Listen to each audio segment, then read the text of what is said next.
like the flight sim and your Twitch up on my main window and have Discord on the side? What works best here? Whatever you prefer. I think Okay. you might be more interested in what Discord. Oh, No, yeah, you're probably gonna be more interested in what's on screen. Okay. On the Twitch screen. Gotcha. Cool. Yeah, and the delay is actually much less than I thought it would be, so I think we're totally good. Nice. Perfect. All right. I can just get onto my own damn channel and see what's going on. Right, cool. Hey, it's 𝔽𝕝𝕚𝕚𝕚𝕚. Hey, 𝔽𝕝𝕚𝕚𝕚. It's Kyosaku John. John. It's Soren. Nice.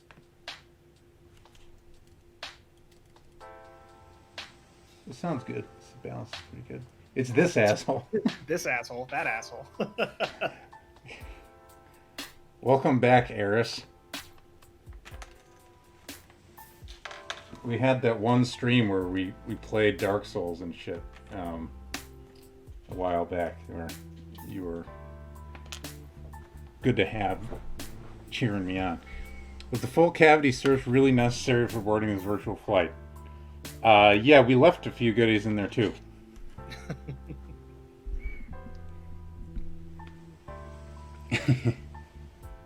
Yeah, the Mars movie. I do want to screen more movies in the future. I think that's the right thing to do. Just watch. Don't work. Just hang out with us. This, hey, Malty, baby. Yeah, what's up, Malty? Holy weather's coming. All right. Yeah, nice. Love it.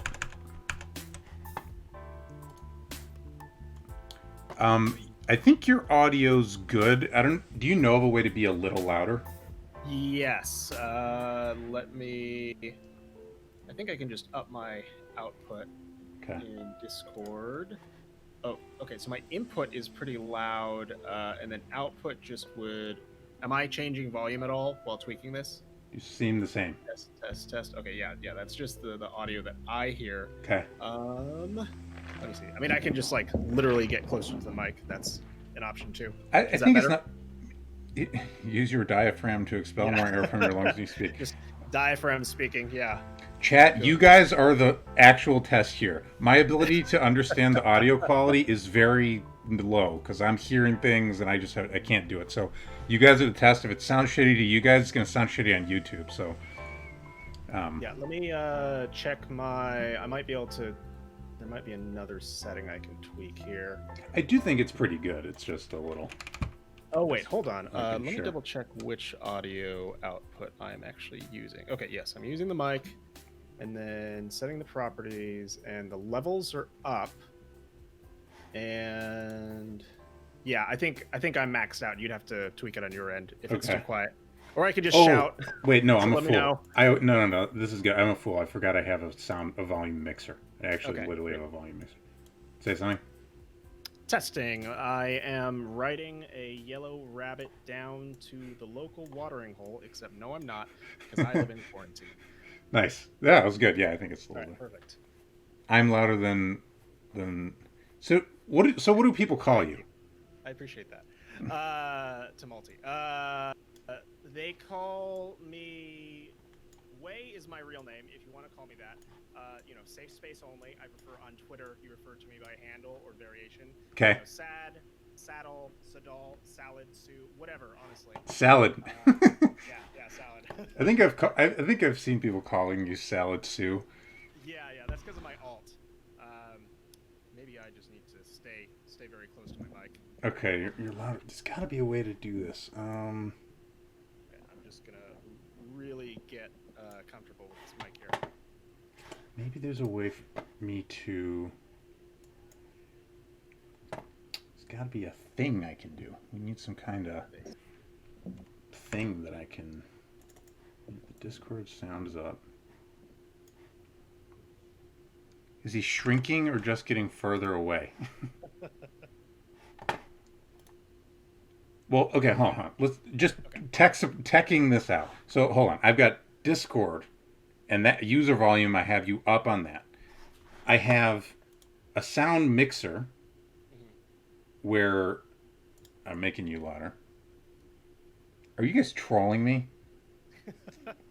Everyone turn up their speakers. God damn it. Hold on a second. We're going to get this right. There's got to be a way to do it. Say some words. I will say some words, and I will keep saying some words in the meantime. Yeah, you are a lot quieter. What's up with this? Okay, so I'm quite close to the microphone Yeah, now. Yeah, I think that... And looking very forward to speaking to everybody at an audible volume whenever that occurs. Yeah, dropping a couple registers to get close to the mic. You have to go sultry if you're going to get close to the mic. Yeah, my mic stuff is all the way up as far as I can tell. Let me just double check. I'm going to Google how to, like... Let's see.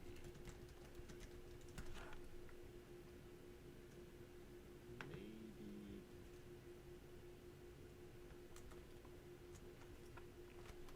So we do love people coming by for the tech support portion of the show. This is where you see us solve a problem together, and it's really kind of a demonstration of... I see it's a down payment on the rest of the show, which is going to be awesome. Yeah. Okay, I'm gonna tap my mic real quick. I apologize for this. Okay. Yeah. I mean, I'm not leveling out the mic yet. Okay, but I definitely can. And if I listen through the device, yeah. I mean, it's out over here. You know, we could try through a different audio source. Sure. What do you have in mind? Like, I have a whereby we could use. Okay. I don't know what that is, but I'm down to try. Yeah. Oh, you know what's interesting? Okay, it's interesting is that I hear you loudly on Discord, but for some reason it's going to Twitch non-loudly. Do you have attenuation set by any chance in your voice and video on Discord? Because if you speak while I'm speaking, it can turn you down. It sounds like I'm already quiet at this point. It's weird because I hear you as loud, but they're hearing you as quiet. So, attenuation, voice and video.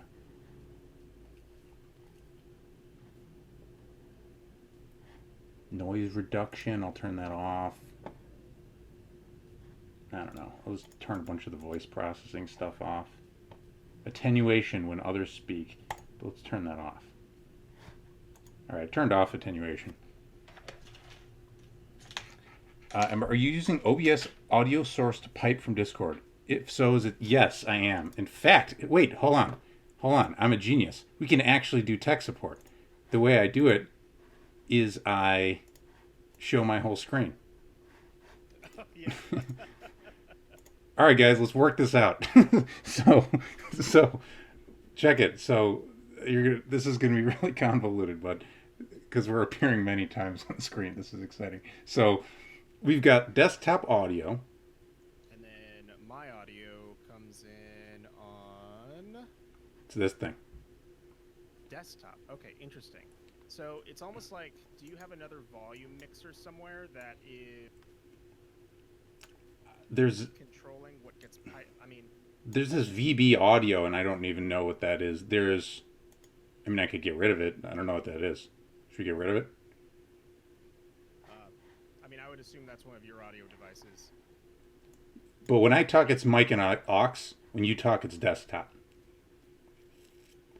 Pizoni says, it sounds like Discord may be set low on your system mixer. You think that. However, if you look at my system mixer, it is freaking huge.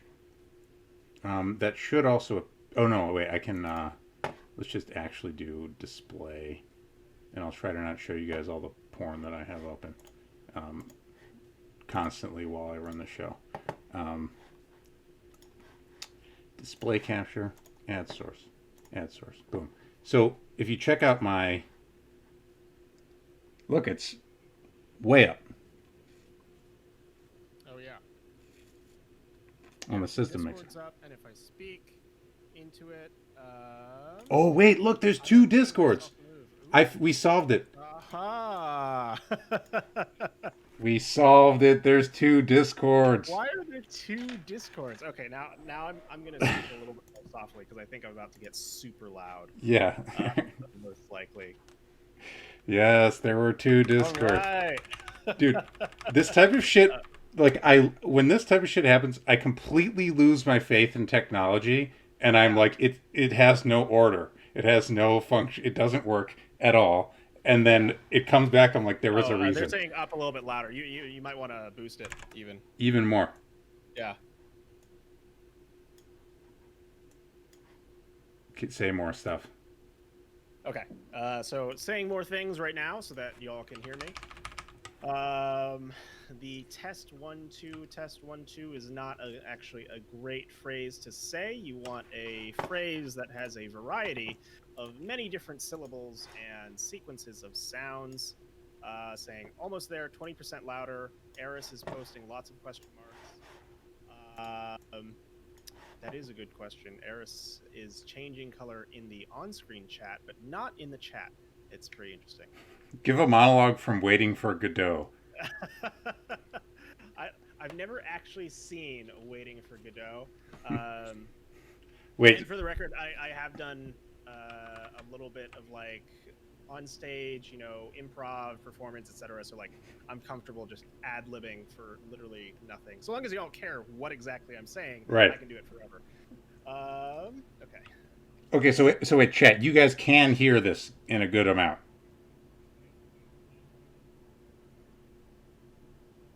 I'm still significantly louder. Hold on. Now, well, if I'm significantly louder, I can just turn my mic down a little bit, and then I'm just turned it down. Everything, maybe. And boost everything else. Boost you. It's a little bit loud in my ears, but fuck me. I'm just the host. I don't care.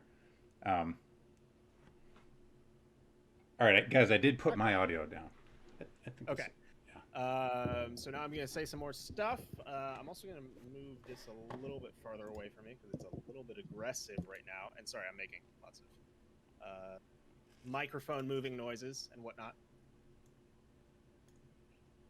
Sounds fine. Sounds okay. Hey, Laura, the astrology will be here pretty soon, I'm sure. This is part of the setting up the astrology room. It's like a this ritual. This is all Mercury retrograde preview, We're just like showing you through demonstration, through example. We're almost even, like a 15. All right, I'm just going to turn myself down even more.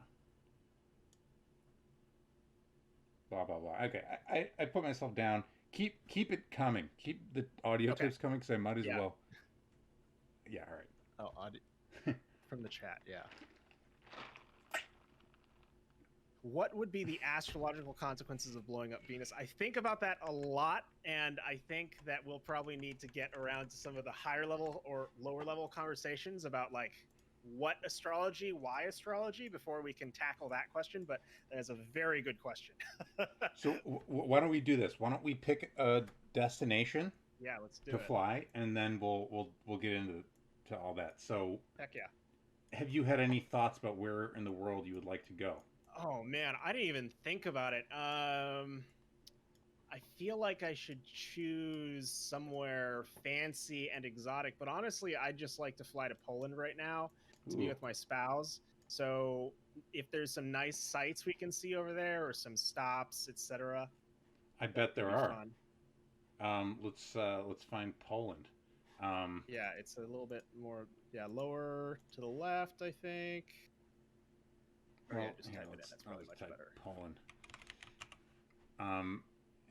Thank you. So Lithros is always ready. 𝕝𝕚𝕚𝕚𝕚𝕚 Warsaw. Nice. Yeah. And what direction do you want to go from there?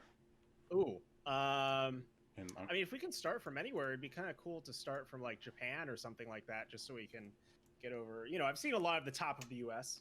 Well, so this is the problem. As a flight simulator, we're going to be flying on a map that is, scaled, etc. The actual size of the Earth.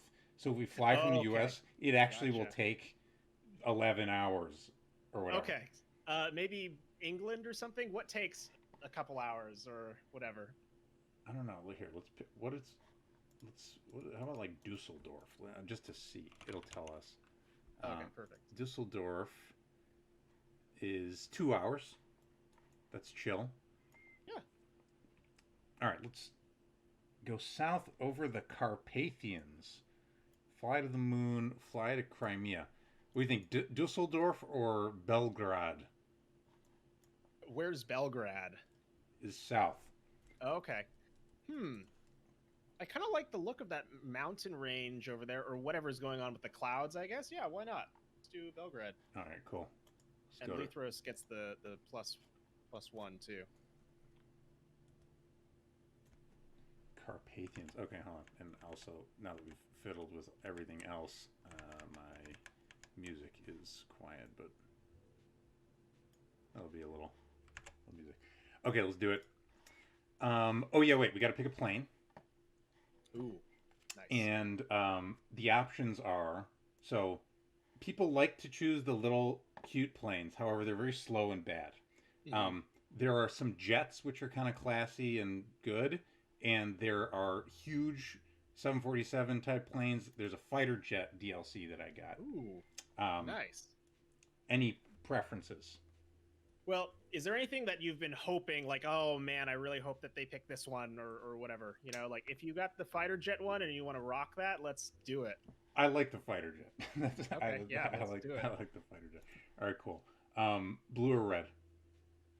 I'm gonna go with blue, I think. No, wait, red, because the max altitude is different, apparently. I guess the red really adds another 3,000 feet, huh? Right. That's just in the eyes of watching Cops. So. Gotcha. Yeah. All right. Cool. All right. We'll load it up. All right. Excellent. What is chat saying? Has Kersey ever landed at an airport on stream? At least one time. No, one time I actually landed. Spectrum discrimination. I've never heard of that. Pick the cardboard wings taped to your arms plane. Yeah.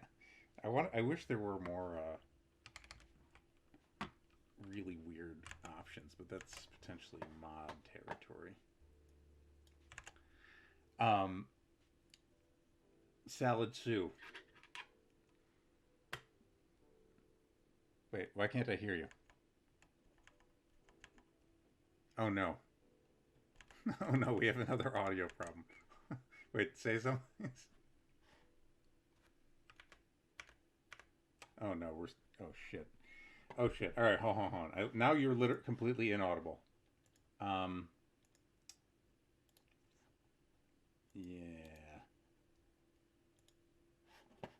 Betty's just fucking with you this time. Discord's up. I'm not receiving it. It's not. Do you want to hop out and back in the channel?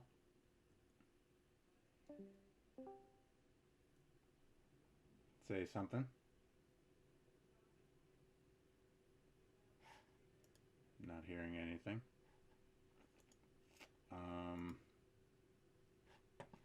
What could possibly be the issue? What could possibly be the problem that we are experiencing? Redeemed highlight my message? What are you guys doing? You're highlighting colors? Hold on, I gotta focus on this audio thing. Why can I not hear you?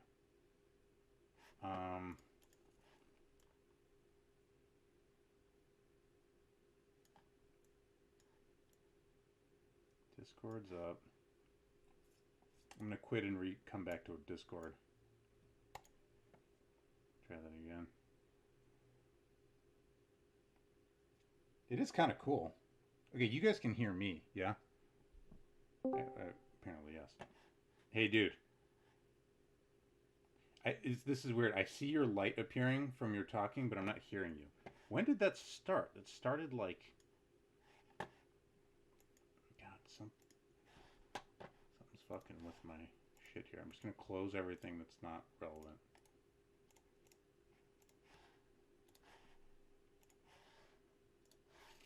Okay, Brave is closed. Oh shit, I can't even hear my own... No, I can hear YouTube. Okay, that's fine now. Still can't hear you. Is my computer cursed? Is Sad's computer cursed? Yes. Alright, we're going back to tech support where I'm gonna show the whole screen. So here's my screen. And you can see the mic is moving. The desktop audio is not moving anymore. Get somebody else on Discord to check. That's a good point. All right, I'm going to hop in the lobby. I'm hopping in the lobby. Still not hearing anything. Someone else jump in the lobby. No saying things that'll get me banned. What's up, P-Zombie? All right, everybody's jumping in the chat, but I still can't hear anyone.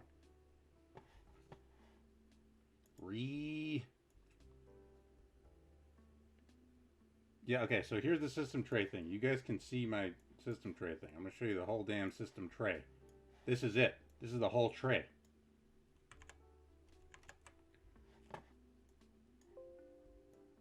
System sounds, OBS, I don't know, whatever. Firefox. Discord's up. Flight Sim's at 0, but we don't need to hear Flight Sim. We need to hear Discord. And you guys can't even hear each other? Hold on, did I just like fuck up the settings on Discord or something like that? I didn't even know. Check Discord audio in output device. I've usually just been using desktop audio. I could add some kind of audio output capture from, I don't know.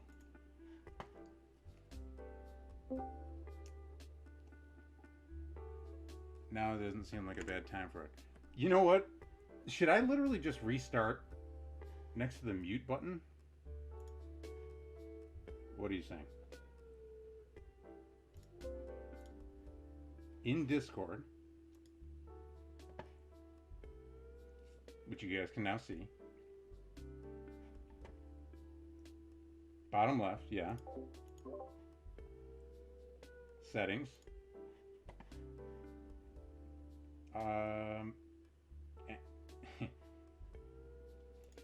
Voice video.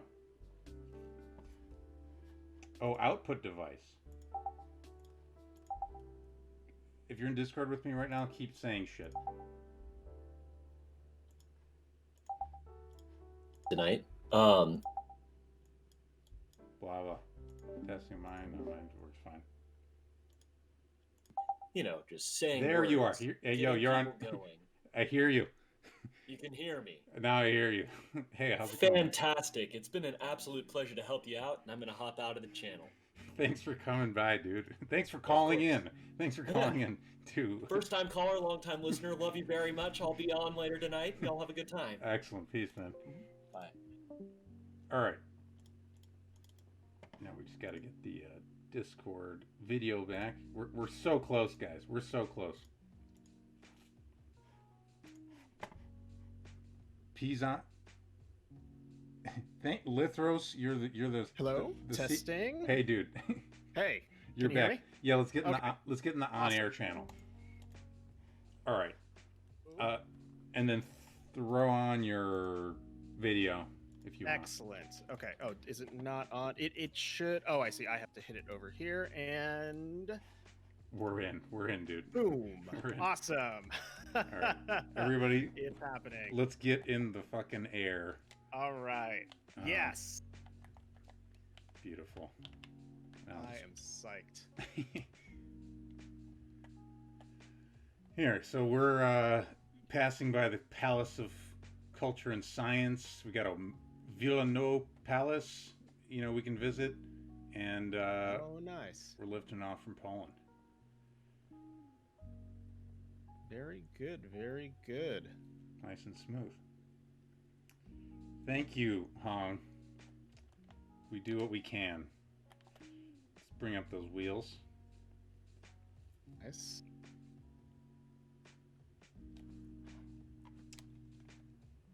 Oh, they pull up sideways. That's very classy. I like that. It is quite cool. And then I've learned these flaps here. You can check out the flaps. Obviously a little bit of delay, but these flaps can go up and down. But right now we want them up, meaning not causing drag. Mm-hmm. Are those essentially the brakes? They're like one of the brakes. The other brake is turning off the thrust. That makes sense. By the way, I'm super hyped that we picked the fighter jet because the fighter jet's the best damn plane in the game, and we can go low. We can look at stuff. Here, let's check out the Palace of Culture and Science. All right, now I'm chilling. Nice. I have some whiskey here I might dip into later on.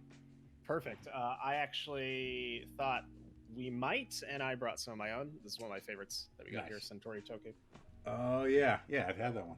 Nice. We will not terrorize Poland.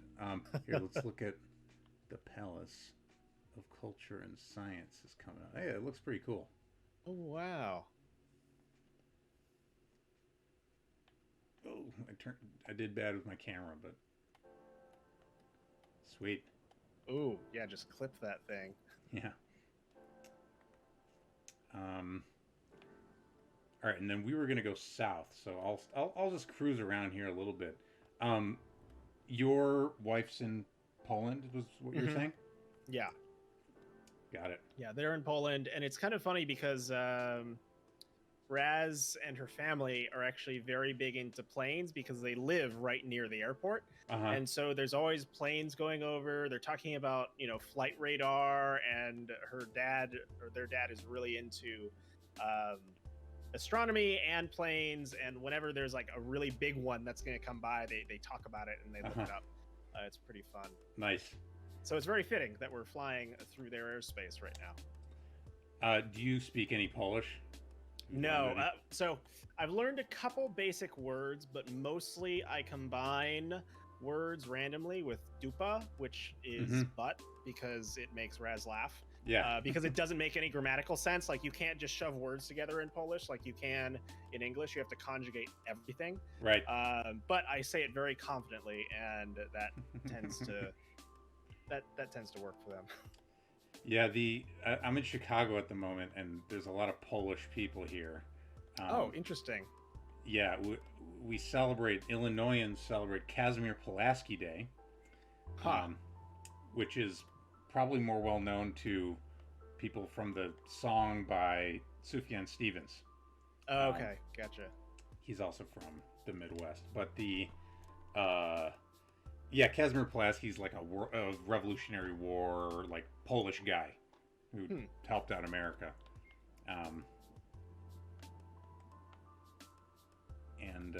So we got good Polish food. I had a Polish yesterday, that, like, the hot dog type thing. I don't know. Yeah. I don't know if that's Polish. I assume it is because of the name, but I don't know. Yeah.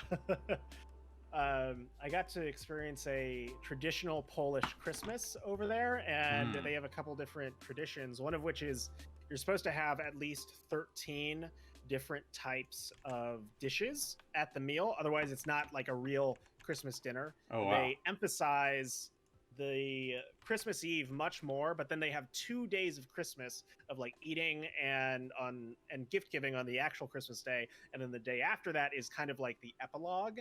And then the other interesting thing is they also always leave one chair open at the table in case a stranger shows up in the middle of the night.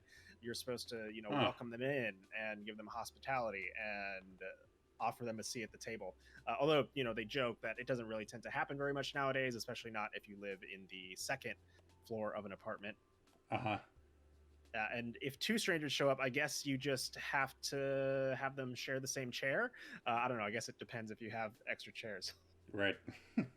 The Jews do the Elijah thing. I don't know if you know about this. It's I'm not familiar. Same idea. You leave a seat and a place. I think you place some food for the prophet Elijah.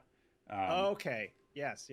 Okay. Yeah. So they actually do joke. They're like, well, since no strangers show up, we just say it's for Jesus. That's how they roll with it. Right. How many Jews are Polish? depressingly less than there once were, because there's a lot of fucked up World War II shit. It's wine, says Kyosaku-John, who will know more than me about this topic. I'm going to screw with the... By the way, we can change the weather and stuff. Oh, cool. So... Oh, vocal fray. Hey. We can do, we often kind of have a little bit of an arc, like a daytime, then by the end we get a little sunset going on, but we can do whatever. We mess around. Clear skies. I'll add a couple clouds. Pitch black, yeah. Yeah. That's cool. Yeah. So does the sky, like, I know this has some pretty sophisticated simulation. Does the sky like light up depending on light pollution and like if you're over a city or not? Because I noticed it got pretty dark, but we're also over farmland right now. That's interesting. I wonder if they do that with the light pollution. One thing they do, I'm checking to see if we have it now. Right now we don't have it, but they do like moisture and ice on the shield. Oh, cool. Sorry, I looked at the chat and someone said siege and my brain connected wrong. On the windshield. Yeah, that is called the shield. The windshield. Anyway, yeah, good question. It's a lot of it is like remarkably cool. Like the weather effects are cool. I turned off like crash physics because in the default game, if you turn too fast or go too fast, your plane just rips apart. Wow. Which I think is realistic. Yeah, I mean, I guess that makes sense. Like that would happen, I suppose. Right. Thanks for the follow name that I missed. Kiwi Popsicle. Thank you. Welcome. Thanks for coming by. All right, dude. So let's talk a little bit about like astrology, I guess. Yeah. I think I don't know if you just want to kind of give a spiel, like how you, how'd you get into it, and what do you like? What do you think about around the topic, and like, what should we ask you about? Yeah, totally. So I guess my background is that I had, growing up, both my parents were fairly atheistic. I think we just didn't like really talk about spirituality much, although my mom was very much into kind of like macrobiotic cooking and health food stuff and very like sort of energy systems, I guess.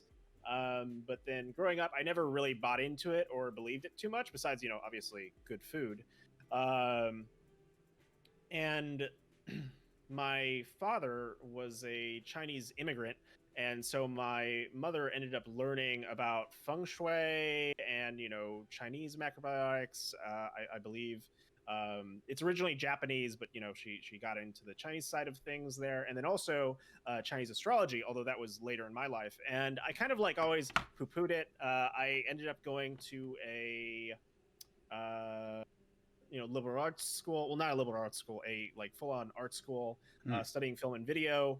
And then I ended up just dropping out because fundamentally, I guess I was bored and also kind of dissatisfied with where I was in life at that point.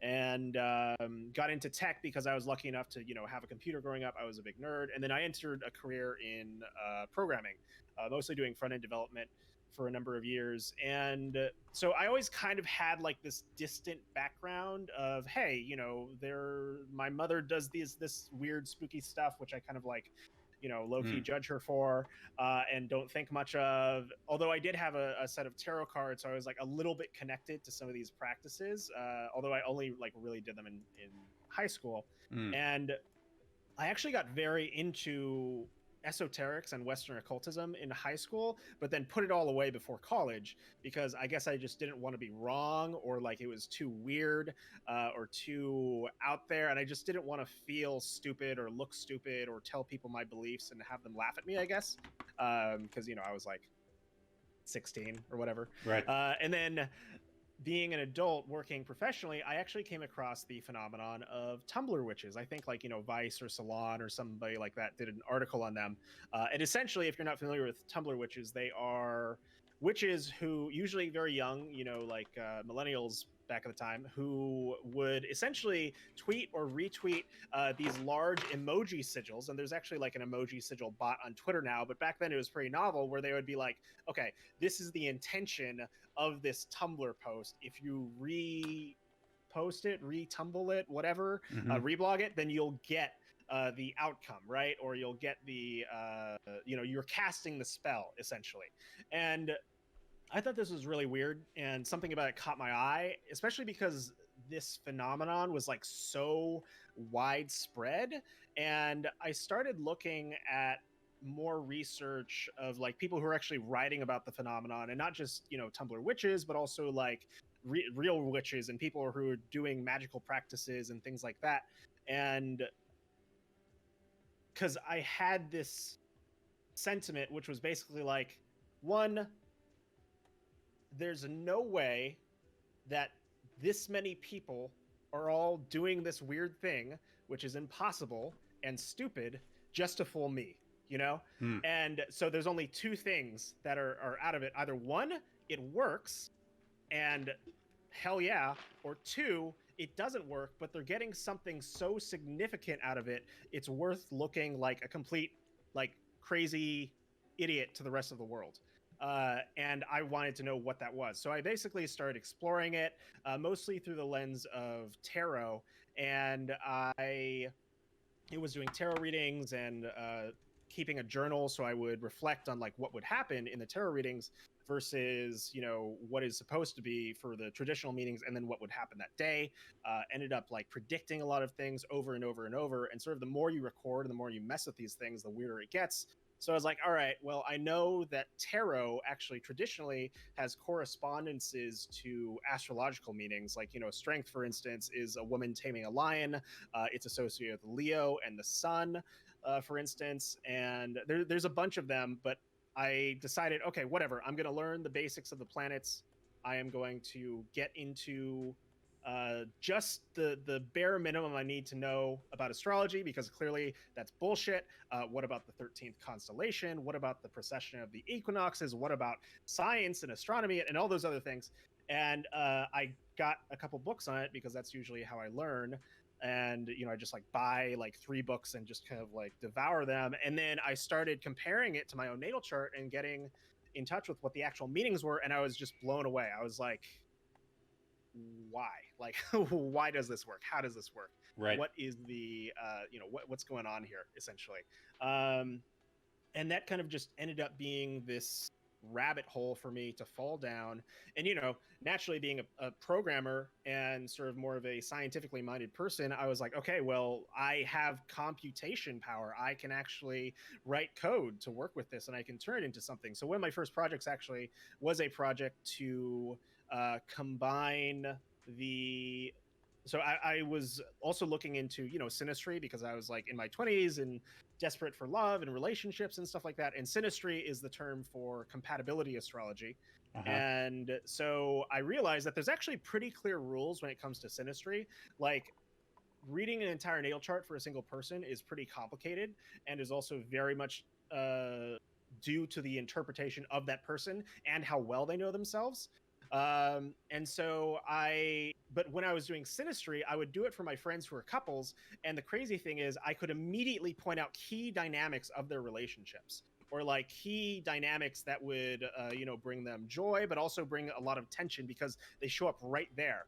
And it's really easy to not know yourself, or to, just not tell the truth about yourself. But it's so hard to not acknowledge the dynamic between two people in a relationship.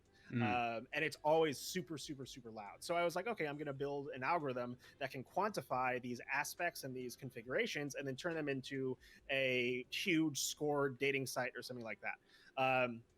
But the issue is that I quickly realized that to do that proper justice and make it work the way I wanted to, I would need to interview thousands of couples, and then turn that into an algorithm, and spend multiple years of my life working on that. And so I kind of gave that up, but just kept messing around with astrology ever since then. And then I guess fast forward to today, I've gotten into financial astrology because I know a number of other astrologers, some of whom are, I guess you'd call them crypto astrologers. And that's kind of where I land now. But Yeah, I have another spiel, I guess, to sort of level set with everybody, like kind of how I think about it. But I just said a lot of words, so I'm going to pause and take a sip of water. Yeah, totally. Yeah, so I think what I maybe should do is just ask the kind of a couple of the like skeptic questions. Just because so I said this to you earlier when we were did I just get a sub? Thanks for the sub, Kiwi. Welcome. That sub's in your honor, I assume. Sue. Nice. The Kiwi, we got a couple emojis. It's mostly my face and a crashing plane, so feel free to use those at your leisure.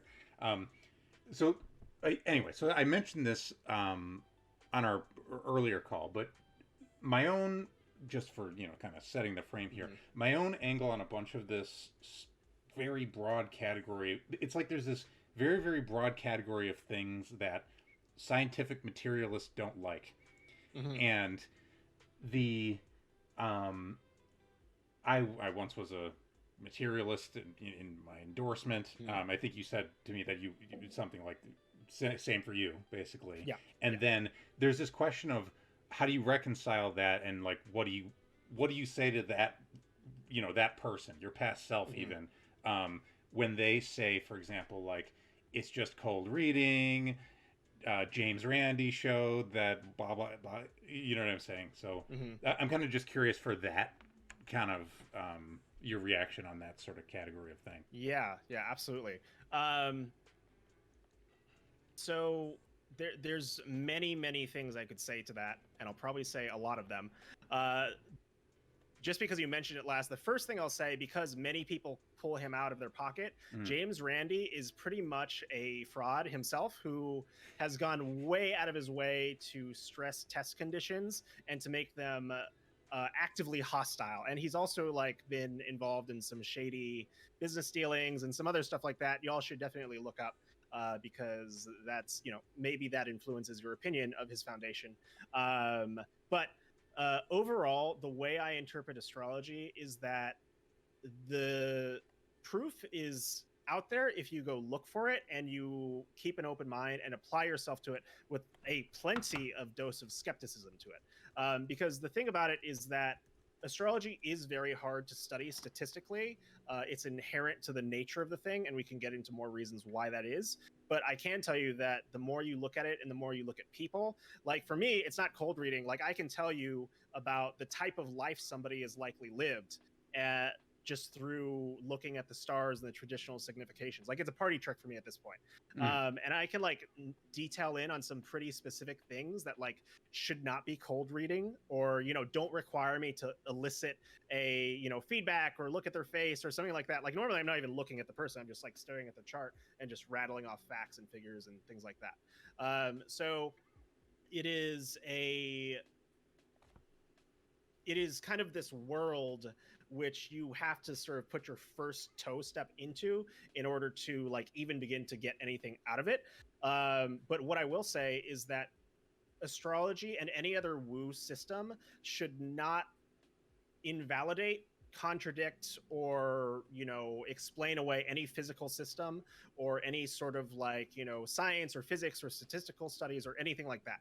Like any sort of system of belief that you construct or start looking at, you have to be able to fit to reality, because like the fact is that the physical reality is also reality, and there may be other things that can encapsulate that or things that can live underneath it, but it is like that's just how it is. That's what life is. And if you ignore that, then you're literally just making ththings up. You're just kind of being either disingenuous or foolish or what have you. I appreciate you saying that, because so we actually had Chaos Prime on one week, and we had a kind of great conversation about that category where it's like kind of actually like reconciling rather than just getting over or something whatever the inspiration or the key insight of materialism is trying to be. Right, absolutely. Because like I started as this person who did not believe in any of this stuff, and I just had to see it over and over and over. The thing is, like, So, for example, one of the things that's hard to study is, say, the timing of somebody getting, I don't know, like into an accident or something like that. Like that's a very common one.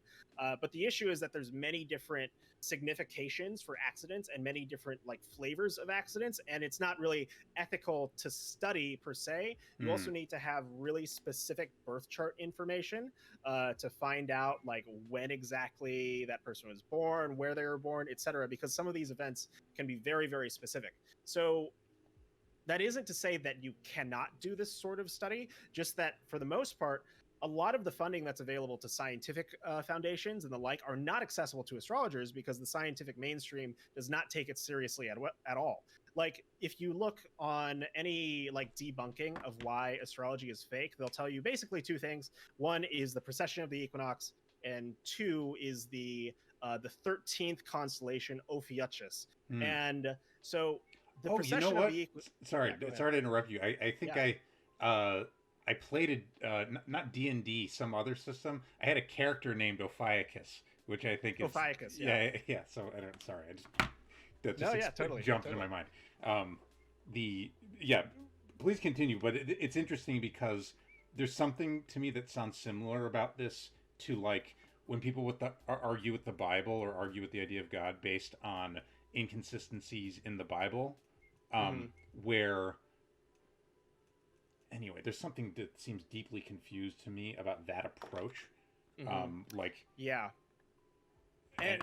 the crazy thing about it to me is that like the scientific perspective on astrology like just isn't up to date or accurate. It hasn't been for thousands of years, like first of all, sorry, I'm getting a little excited because I'm on my soapbox a little bit here, but that's why we're here. Yeah, for instance, Copernicus was not the first person to know about heliocentric theory in 1500 or whatever. Like we knew about that in 300 BC with Aristarchus, who was the first person that we know of to propose a heliocentric view of the world. But, Christian Orthodox religion did not like that because it decenters God, it decenters humanity as the center of the earth, and so it got buried pretty much. Or at least, that's my understanding of the events as they unfolded. But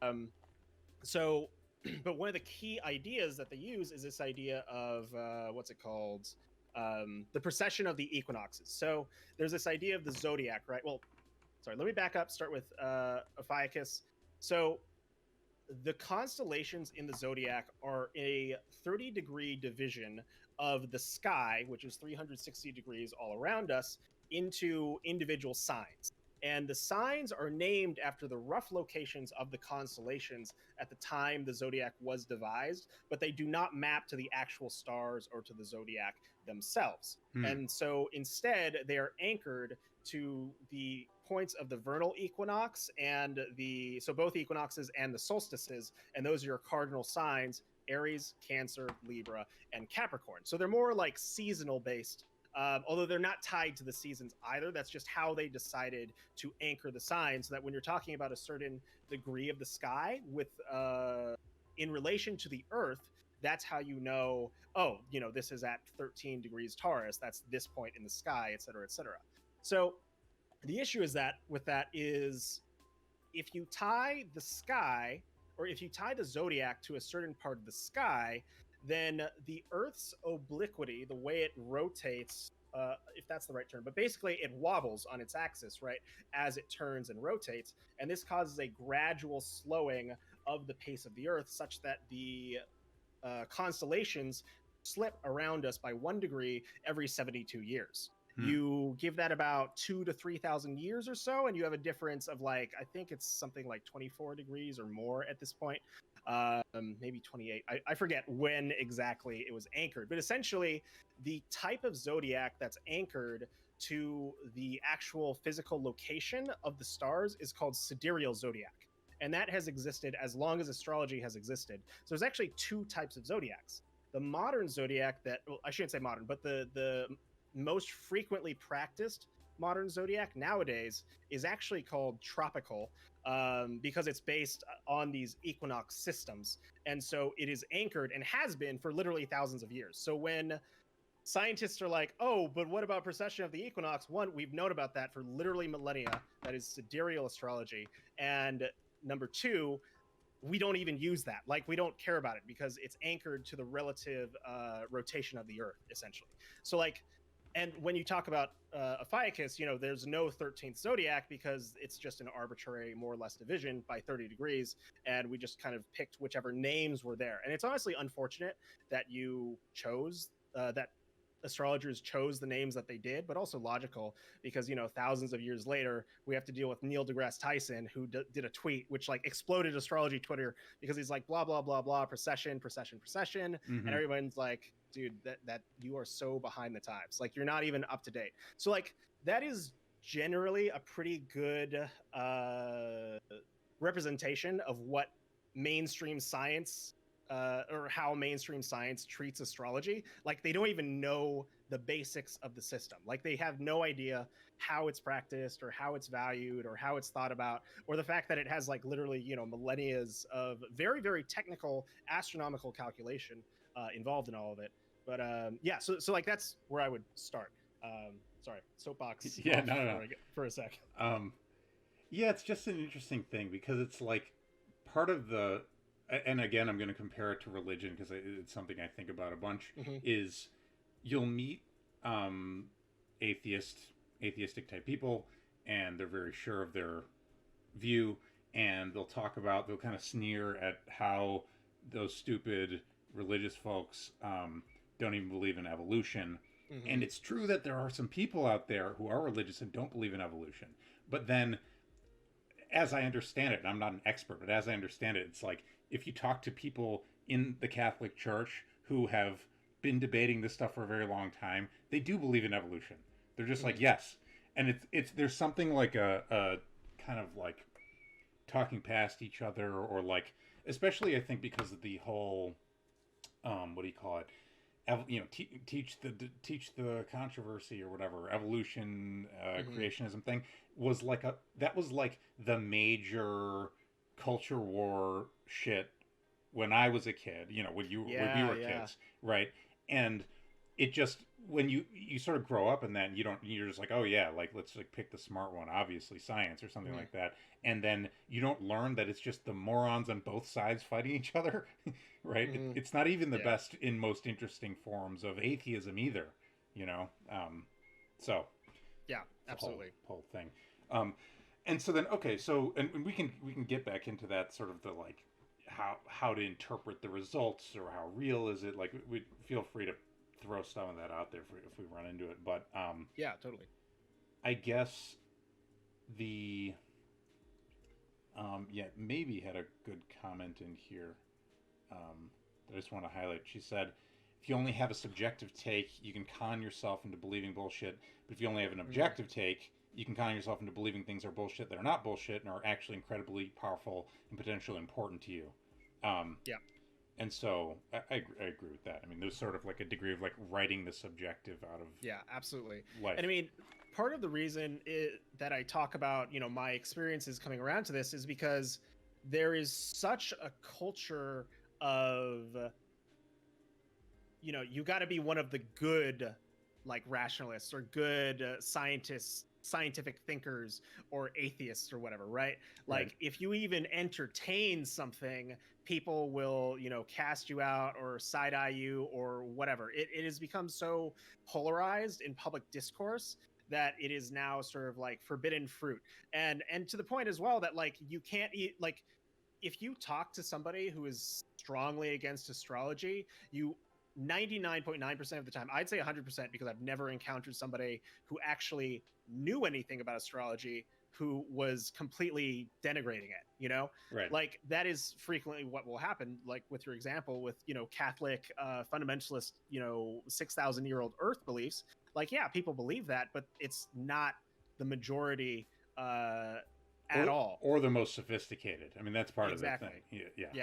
Yeah. And so like it's almost tribal in a way. Like the demarcation is an ideology more than anything. It's like this culture of like, no, there's no magic in the universe. The mind cannot affect anything. I am very smart for realizing that and not even trying. Which to me often sounds very, very not so smart. You know, in a way, sometimes people will reference, getting into woo, the re-enchantment of the world, of kind of like bringing the magic and the mystery and the awe back. And like, there are certainly scientists who engage with awe and who are completely, have a very holistic and humbled view of the world. But a lot of the people I talk to do not. They're not scientists. They just want to score ego points, essentially, or like discourse points or whatever. And then they just write you off, which, is fine. Like, I'm at the point where I just don't really care anymore, because like, I'll talk about it if somebody's interested in having an open conversation. But if somebody wants to come at me, I don't know, just free dunk targets. Right. Okay. So then I guess we can take this different ways, but I guess one thing I'd be curious about is there's something like, let's just say we have an open-minded. I would say that I'm kind of an open-minded, mostly neophyte to astrology. I'm not a neophyte to like philosophy of science and experimenting with weird stuff, but so I guess I can, we can demo the thing on me in a bit, but yeah, there's something like, what it would be cool to do here is sort of show the promise and like sort of show a little bit, and no pressure obviously, but like show a little bit what's interesting about astrology and what we can get out of it. And then I'd be curious also to know, like, in the astrology world, who goes too far or something like that. Who's that kind of like bounding it a little bit. Yeah, that's a great question. Can you like remember that or write that down so we can come back to it? Because that sounds super interesting to talk about. Yeah, so I'll move on to my spiel of like what astrology is, because I've mostly defended it without explaining it. So astrology essentially is a way of assigning meaning to the astronomical positions of the stars, the planets, which can be either geocentric or heliocentric, but is often geocentric because the idea is that there's a symbolic correlation between the archetypes and the mythemes associated with the planets and their astronomical positions in relation to each other, and the day-to-day, or not day-to-day, month-to-month, greatly dramatic events of our lives. So essentially, when you're looking at a natal chart, you are looking at the imprint of all of the planet's positions at a given time, and you often find that they will consistently enough to be unusual and worth looking at again. You'll find repeatedly over and over that the same significations show up as the same traits in people, or the same sorts of events, or whatever. It's kind of like the more you look, the more you begin to see. And the thing for me is that it shouldn't work at all. It should be completely random, like you should never find any truth in it, or it should be literally a coin flip, or like, which has not been my experience, which is why I continue to practice it, because for me, it works. So my model of astrology is essentially that there are correlations. I don't really believe, or like, in terms of physics, I can't imagine why you would ever have a situation where the planets can send like a faster than light beam of energy to you at the moment of your birth and cause you to act this way, or like Mercury retrograde, goes retrograde and then it attacks you. I have a more sort of like synchronistic view of the world, in terms of that things unfold in parallel, and you're kind of just looking at underlying rhythms of life and existence. It can get a lot weirder and a lot deeper than that, but that's pretty much how I view it at the moment. Which I like, because it doesn't invalidate any existing, like physical ideas about the earth. It just, or like reality, it just adds a little bit something else there, which is honestly the only reason I can figure it out. But many times I'm just like awed by it and I keep looking at it. Yeah, I don't know. Did that leave any gaps in terms of like what exactly I mean? Well, yes, clock made of planets. Yeah, that's cool. I'll try to reflect it back to you. While also throwing out there that Poland appears to be a very beautiful place. It's just quite a ride. I'll try to reflect back to you. It's something like, like any theory, there's something like a theory of, I don't want to say behavior. It's almost like a theory of kind of like fate and destiny or something like that. Does that seem right? The words I use may lead you to that idea, but I want to avoid being too fatalistic about it, because that's not how I operate within the framework of astrology. I think there are certainly things that could push you absolutely either way, and some days I feel more fatalistic than others. But overall, I would say that there are observable correlations to types of behaviors or events with the action of the planets, and I often describe astrology as kind of like space weather. It sets the forecast and sort of like the atmospheric conditions for, lightning, for instance, to be more likely to happen. It doesn't guarantee that it happens, but at a certain point, the probability is so high that it does happen. And it's not necessarily caused by, it just correlates to. So you can kind of see how you could get very into like super deterministic or super free willism just within what astrology can give us. So that's me kind of like, sitting on the fence a little bit there. Well, okay, but that's interesting, because it's sort of like I'm trying to figure out like what's the substance of which it's a theory, and then I do appreciate that note about like fatalistic. That's usually when I say fate, I think of it as a I guess it is quite a heavy term. When I personally use it, it's like I've been thinking of it as compatible with free will in some sense. But okay, so cool. It's sort of like I like the weather forecast thing, and then,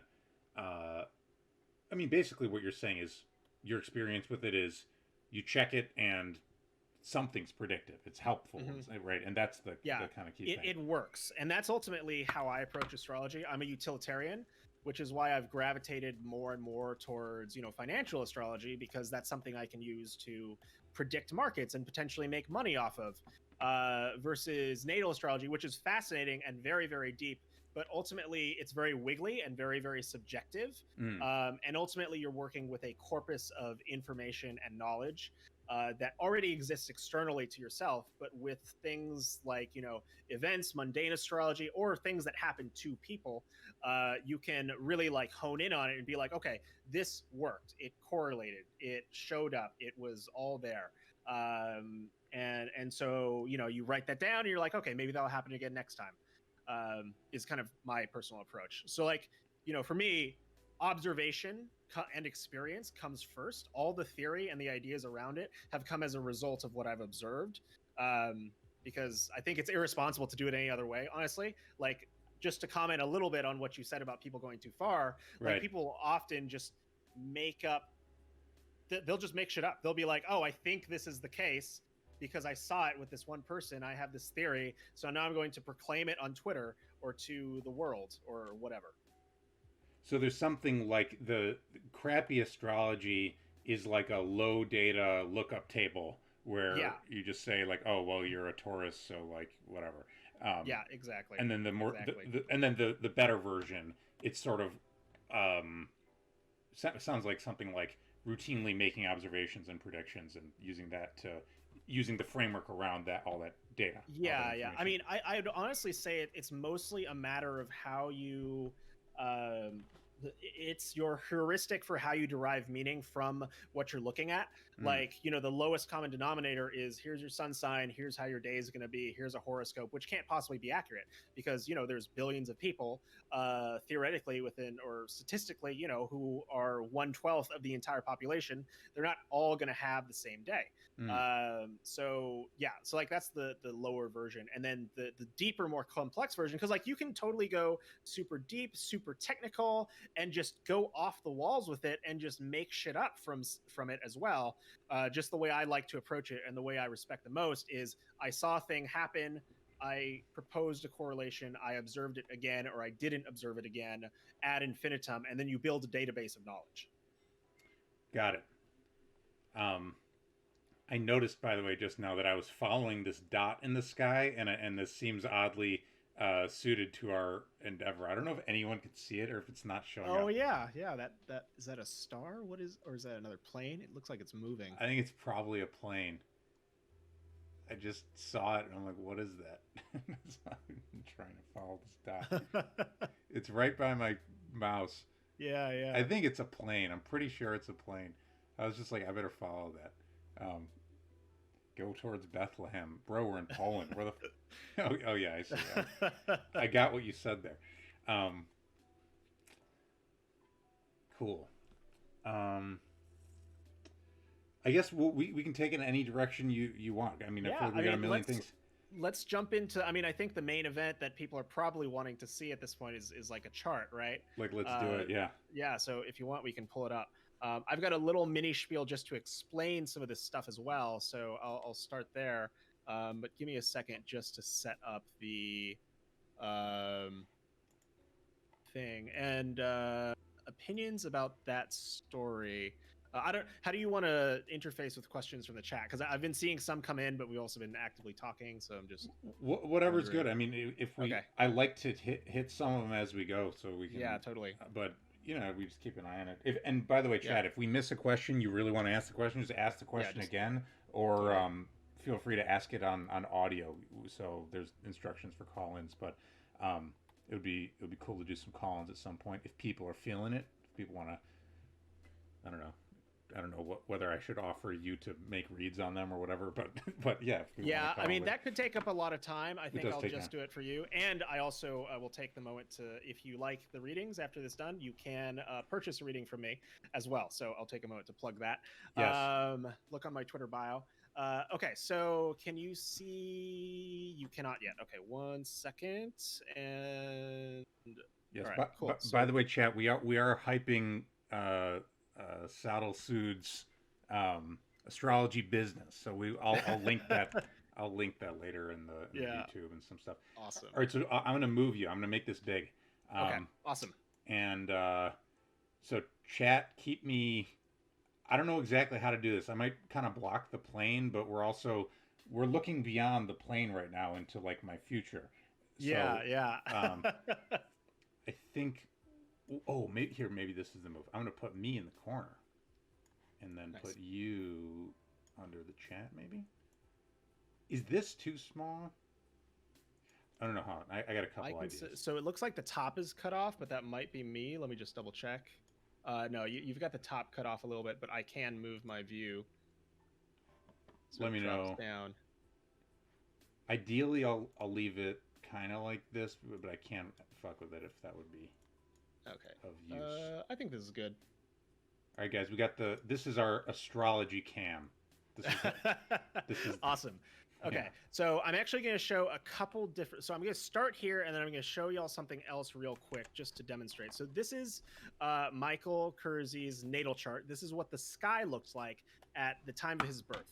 So at this time, I do use whole sign houses. At this time, you had the Jupiter was in Cancer with Chiron there, and actually let me just double check that I'm using the right type of chart here. Okay, yes, I am. Yeah, you've got a lot of Sagittarius. You've got Sun and Moon in Sagittarius and a Mercury in Sagittarius. Oh, Pluto-Mars conjunction. All right, so essentially, this is a picture of the sky, and it is like any other 2D projection of the globe. You know, it's a flattened map. I'm going to start drinking. Sorry to interrupt you. I'm going to start drinking. Absolutely. Feel free. This is a great thing to drink to. Yeah. And actually, let me turn off this user-defined point because we don't need that. Oh, chart options, user-defined point, edit, and then delete that, and then save, and then select, and okay, there we go, it's gone. Okay, so this is what the sky looks like flattened. Now, where the ascendant is, this AS, is the exact degree of the sign that was on the horizon at the time of Michael's birth. And this is, so this line, essentially, right here, the ascendant and the implied opposite is the horizon. So over here you have the east, over here you have the west, and then I believe this is the south or north. I always forget because it's difficult to understand until so this is the north and this is the south. Mm-hmm. And the reason is that the earth is on a tilt and the zodiac is inscribed around the ecliptic, so there's not a direct map. So imagine that you are actually facing towards the view, so like you would be lying in the middle of the earth facing outwards, because this is essentially a flattened projection of the ecliptic sphere. So or rather the great sphere that surrounds the Earth, the celestial sphere. Now, let me show y'all something else, which should make this a little bit more concrete, hopefully. Okay, so open this up and then set this to capture astrolog. Okay. All right, can you all see that okay? It's a little bit awkward, but I think it should work. Sure, yeah. Okay, so now this is the view that a lot of astrologers don't work with. This is the 3D view of what the world actually is, and it kind of is very beautiful and shows the picture.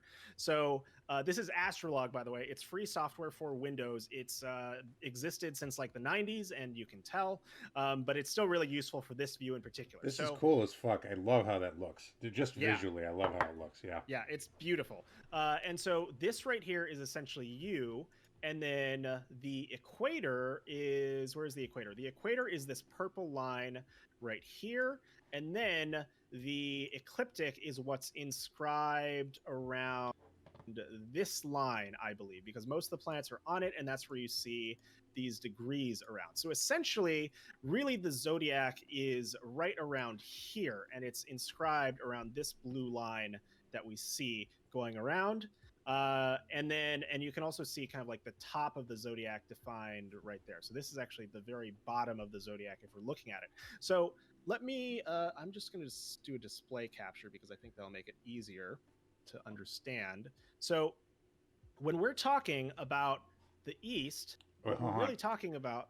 Sorry to interrupt. I just have another genius idea for how to rearrange it, and it'll all be more impressive if I do. So what I'm going to actually do is make you big. Ooh. And make, this is close up, and then make the plane small.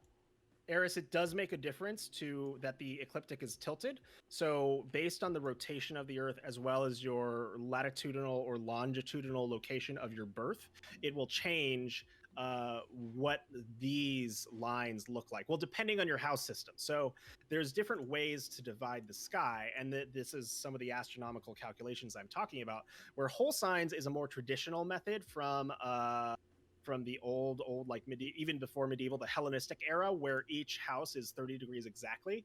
But you can use a house system like Placidus, which this is set to, where it's more based on dividing, choosing 4 angles in the sky or 4 subdivisions and then further subdividing those. And there's a bunch of different ones, and they all have like very mathy explanations that don't matter too much right now. So essentially, when I'm talking about the ascendant, that's this line right here. This is whatever point, I believe it's the first house line right here, because this would be, I believe, the horizon at the time of birth. So this is like essentially the edge of what you'd be able to see. And so east is going, I believe, relative to your perspective, because you have to remember we're facing outwards. So this way is east and this way is westward, I believe. I might be getting that wrong, because this is always still confusing to look at even after years, because astrophysics and astronomy is hard. But essentially the idea is that you're in a actual 3D sphere that is subdivided into all these locations. And so when you look at this, we're really talking about this right here. And so if you were to look at, say, the location of birth straight down, and you see, okay, like we've got Mars and Pluto, or Mars and the node right there. And if you look at the actual sign it's in, I believe it is, in Gemini right now. So Mars and the node are in Gemini together right there. And if we say translated this by animating this to the current time, will that work? Yeah, you'll see, there we go. Mars and the node right there are in the sign of Gemini. So yeah, it works. Okay, so that's the main thing I wanted to show. So let me switch back to the astro chart, and then we'll actually look at what some of this stuff means. So maybe saying it takes a shitload of time to learn everything there is to know about astrology. And I'm guessing that part of that is just actual like astronomy. Like you gotta, right? Yeah. beyond you have interpretive stuff and beyond all like that. you can learn to look at a natal chart and just like read it abstractly, read the planets, read the signs, read all that stuff. But what I've personally found is that if you really want to learn astrology and some of the key ideas in it, you have to know the astronomy as well. Like you have to understand a lot of the details about how this stuff works on a mechanical level, because this is actually goes to my point about the astrology meets the astronomy in the middle. You know, we don't make our own stuff up. It's all based off the symbolic ideas and explanations of astronomical movements or positions or orientations or what have you. Anyways, I know I'm super big right now, so let me put this other view up. Sure. Just 1 second. This one, no, this one, and then hidden. Okay. Cool. Awesome. Oh wait, not awesome, not yet. Now awesome. Okay. Can you all see that okay? It looks good. All right, perfect. So this is Michael Kersey's natal chart. So what we've got here, and I'll kind of just go through the way I would interpret this normally, is you have the sun and moon in Sagittarius. So let me actually back up first and start and say most people understand that they have a sun sign. You know, they know that they're born in a certain time of year. I was born in August. I'm a Leo. Michael was born in whatever range Sagittarius is, and he's a Sagittarius. And that's all we know. And we often hear like, oh, you know, this, you don't have a, or I don't relate to my description of my sun sign. And a lot of the time, the reason for that is, well, basically all the time, is that you don't have just a sun sign. You have a sign for every single planet that exists, and you can also try and create interpretations for them. I saw a question about Pluto as well. We do include Pluto. We don't care whether it's noted as a dwarf planet or a literal planet. Like that's all just categorization, and what we pay attention to is the meanings and correlations to when it appears. But so the sun is a sign that typically represents like your personal identity. It's kind of like your mission in life. It's what you end up doing, and it often will show itself through the personality. But there are other planets, in my opinion, that are more indicative of, you know, your actual personality as well. So a sun in Sagittarius. Sagittarius is a sign that is very truth-seeking. It is all about you know, finding a mission or a quest. I often relate them in my head to kind of like, you know, knights of you know, like the Templar or something like that, like somebody who's going out to try and find a holy grail sort of mission. They are also very fun loving. They're very expressive. They often cannot control what they say. Like they are compulsive truth speakers. They often stick their feet in their own mouths as a result, because they don't know how to like not just say what's on their mind. And then yeah, it's also literally the sign of philosophy. It is the sign of all things of like higher learning, deep pursuits and education, things like that. Also love of actually international travel, long travel, like flights, things like that. Like honestly, this couldn't be any more perfect, and it's almost always like this. Wait. So wait. Yeah. You were just saying what sign is that? Sagittarius. Oh, yeah. Just Sagittarius, full stop. Yeah. Okay, yeah. Yeah, Sagittarius. So like you have 3 planets in Sagittarius, so that's all very significant. Like that means Sagittarius will show up very strongly in your personality. Yep, they love freedom. They don't want to be tied down, things like that. So then we would move on to your ascendant. Some people might start with it, but the ascendant, the idea is the sign that was on the horizon at the time of your first birth. So if you were a C-section, it's at the first time you took a breath unassisted, using your own lungs. You weren't using the umbilical cord. And if you were just a natural birth, or, you know, I don't know, test tube baby or whatever, whenever you first took a breath is your birth. And the idea is that the sign has a, I guess, energetic component to it, or whatever you want to call it. And whenever I say this means that, just read it as this has a correlation to this, like this is what we've observed. And so the ascendant in Virgo often will tend to be somebody who is like often has a distinct style of either fashion or like collection, or like a curatorial sort of edge that will tend to be finicky about things and aesthetics in some way. often Virgo rising will be veering to the edge of sometimes like a little bit critical or like very detail oriented and very able to kind of like zone in on tiny things and really like pull apart the pieces and see how things work, stuff like that. So you'll notice that we have two different sort of descriptions, right? Like Virgo is very different from Sagittarius, so you kind of blend them together. And that is the art of reading a natal chart. You look at all these things and you're like, okay, how do these all fit together? So then I would maybe move on to this cluster of Pluto and Mars here together in the third house, which is very interesting because Mars in Scorpio, Mars is the planet that's associated with activity, action, initiative, aggression, sex drive, just it is the way in which you move through the world and you accomplish things, you get stuff done.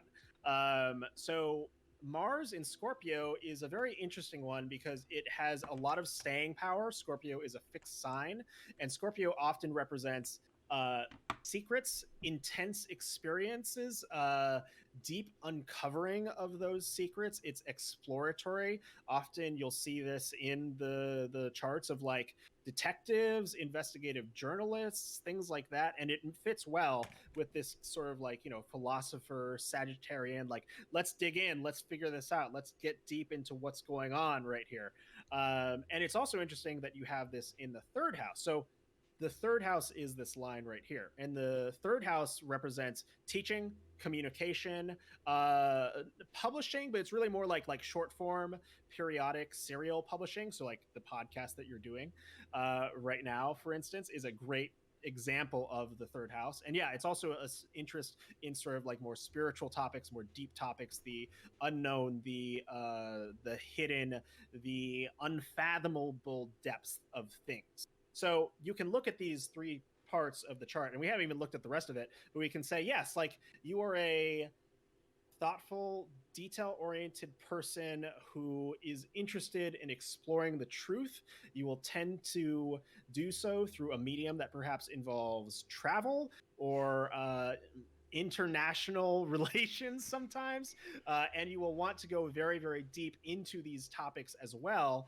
And the interesting thing about Pluto Mars is there may be kind of like a compulsive aspect to it, because Pluto has a signification of obsession, of need, of survival. So there can be an element to the personality where when you decide to do something, you have to do it.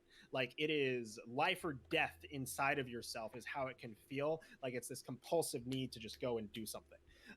That's typically how Pluto will show up in some way, or it's a way in which you can, you don't shy away from the dark and intense things in life, as maybe is saying. So then we can move on to did Venus. Pluto? Can I ask questions? Yeah. Did Pluto show up in here? Yeah, Pluto is right here. This is the glyph for Pluto. So you have what's called a conjunction, and a conjunction is when the energies or sort of meanings of the two planets combine in a very strong way, and they essentially become kind of like one super planet, I guess you could call it. The closer they are, the more they act together, and their needs and their desires cannot be separated as cleanly. So another thing that I haven't pointed out yet is, you have your moon and your Mercury together. So the moon is how you feel safe, how you feel comforted, how you react to things automatically and instinctively. And so Sagittarius is very much like, okay, well, let's find the truth, or let's, do something powerful about this because it's a fire sign. But with Mercury there, Mercury is how you process information, catalog information, learn information, and also disseminate it. So the way of communication will tend to be very playful, very, expressive, very enthusiastic. It's a fire sign.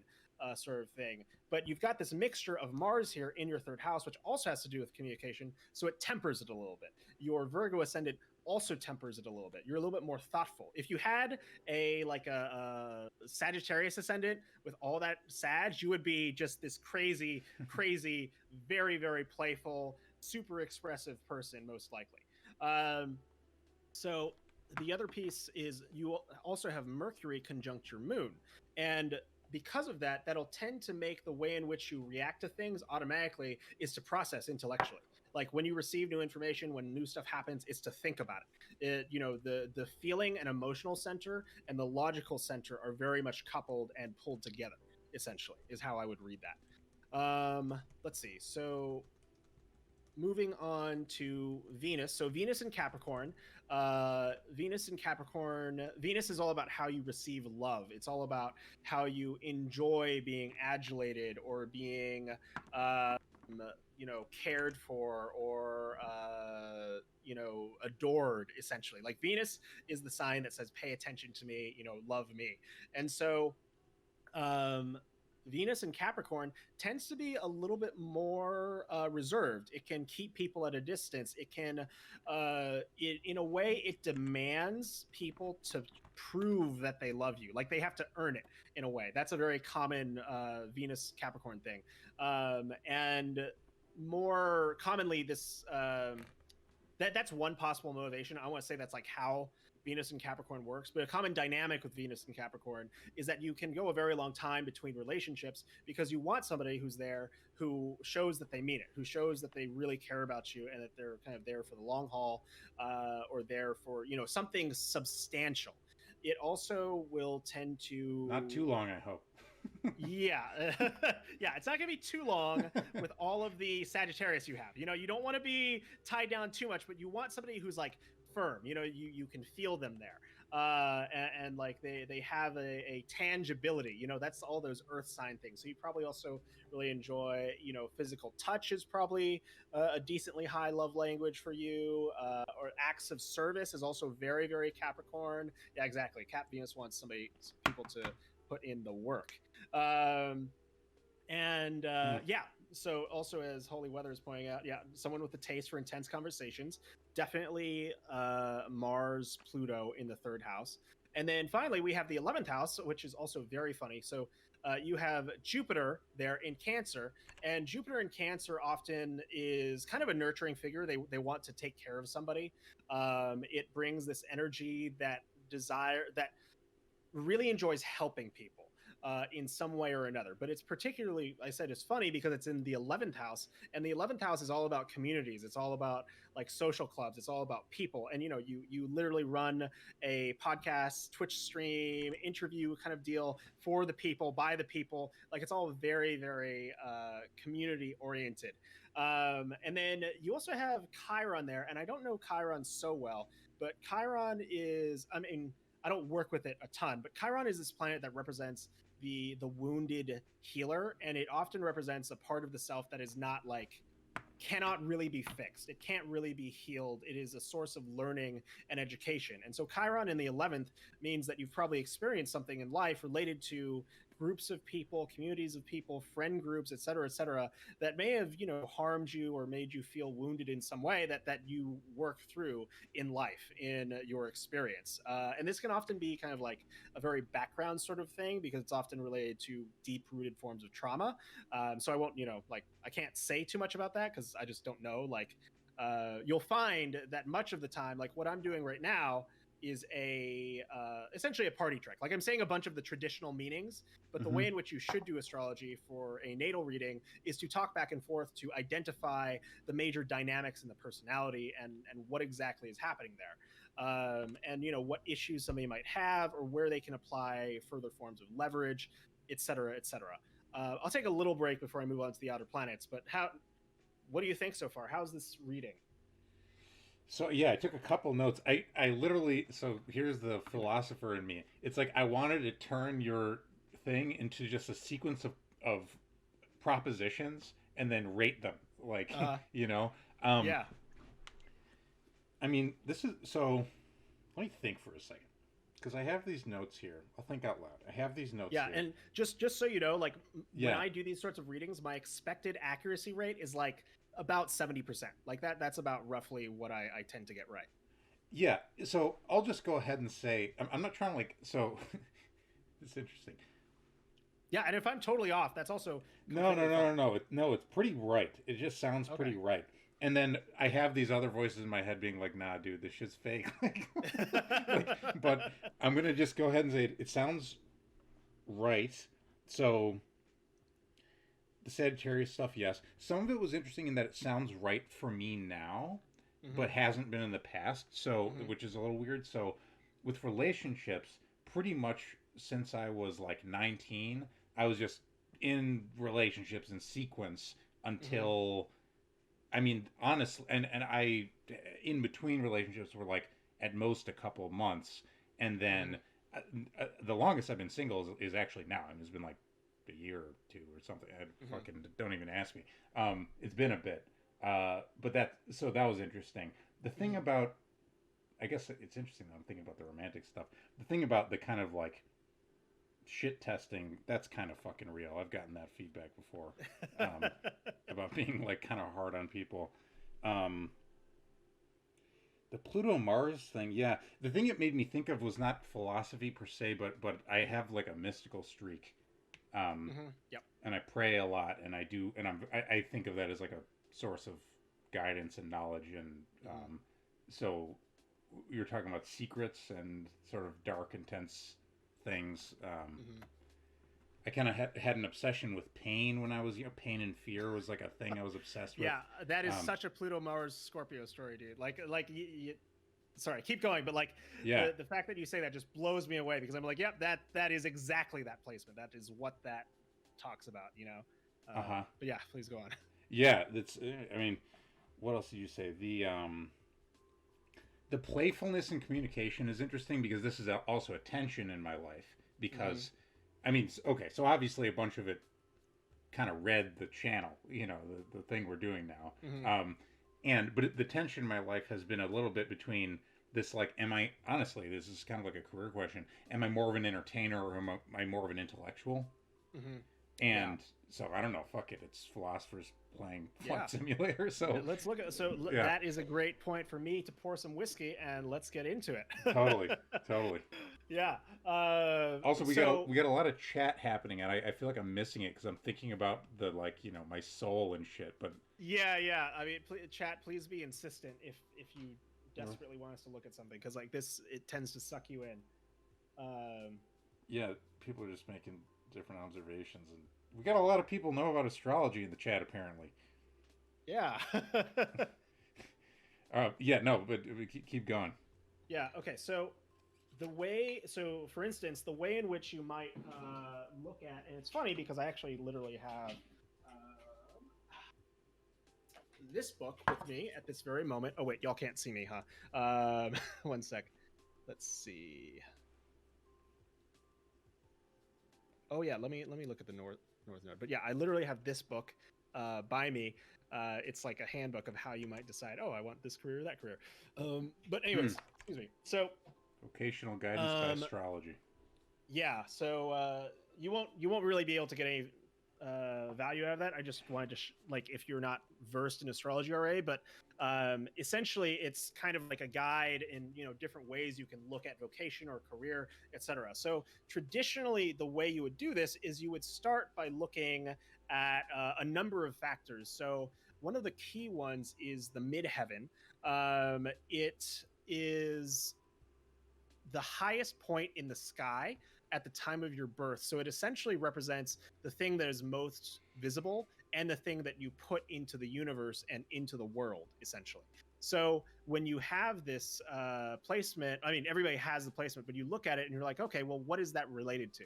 So one of the things we can look at is that it's in Taurus, and the ruler of Taurus is Venus. So your job, the thing that you put out there into the world that you're known for. I don't want to say it's just career, because it's more than that. It's often the thing that you become known for. It's kind of like your legacy and contribution to the world will be Venusian in nature. So related to arts, to entertainment, in the fifth house, which is also related to things that you create. So you'll be making these things, you know?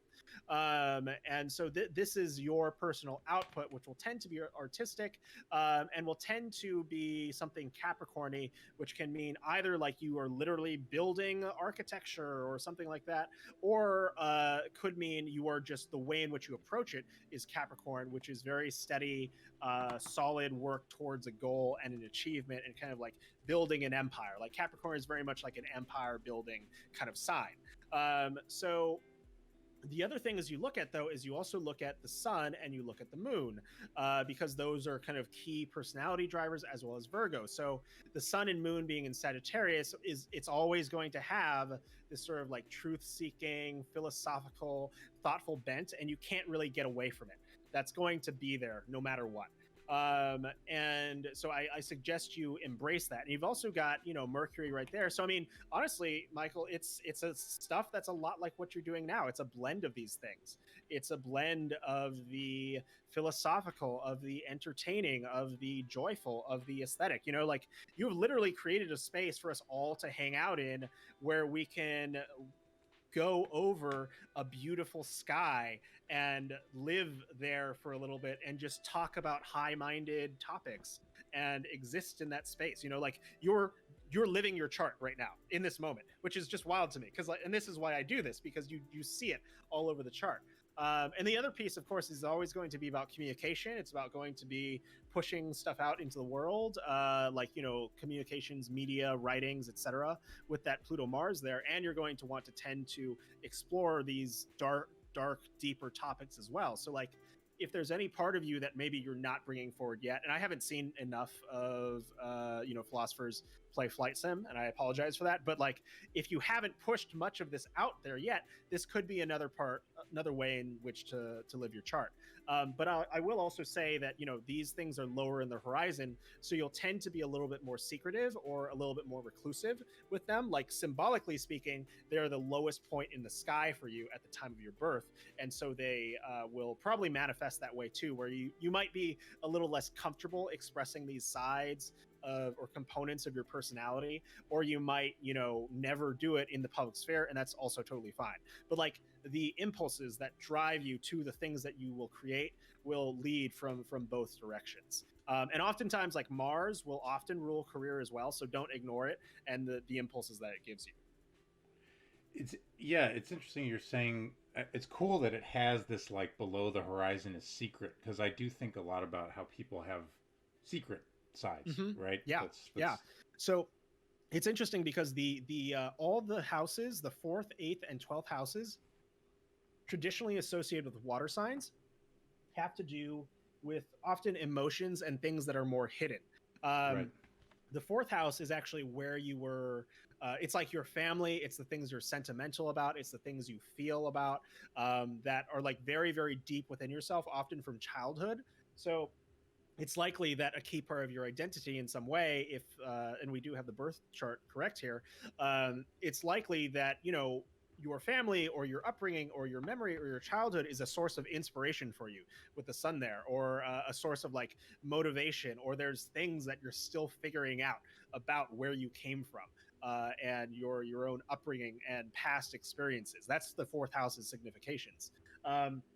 Whereas the 8th house is the house of, this is the fun one. It's literally the death and taxes house. Okay. It rules death, regeneration, other people's property. It also rules like inheritances that you get from your family. It rules like trauma, deep hidden things. It is the Scorpio house. It's very intense, very plutonic, very dark, very kind of heavy. And what's interesting is that your 8th house ruler, your 8th house is in Aries. It's there with Pluto. Your 8th house ruler is Mars. So Mars is that secret planet for you. Mars is the driver of all that force, assisted by Pluto. And the 12th house, finally, is the house of it's many things as well. All these water houses tend to be like that, but essentially it has to do with healing, Christ consciousness, disillusion, as in dissolving things, releasing things. It has to do with death. It has to do with healing, but it also has to do with things that are hidden. And sometimes when I'll look at a chart, I'll see that somebody has like the moon in the 12th house, or the sun or Mercury in the 12th house. And I'll usually be able to tell them, or ask them like, hey, do you feel like people don't understand you, or like they misinterpret you, or they look over you? And oftentimes it's true, because it's literally the house of hidden things.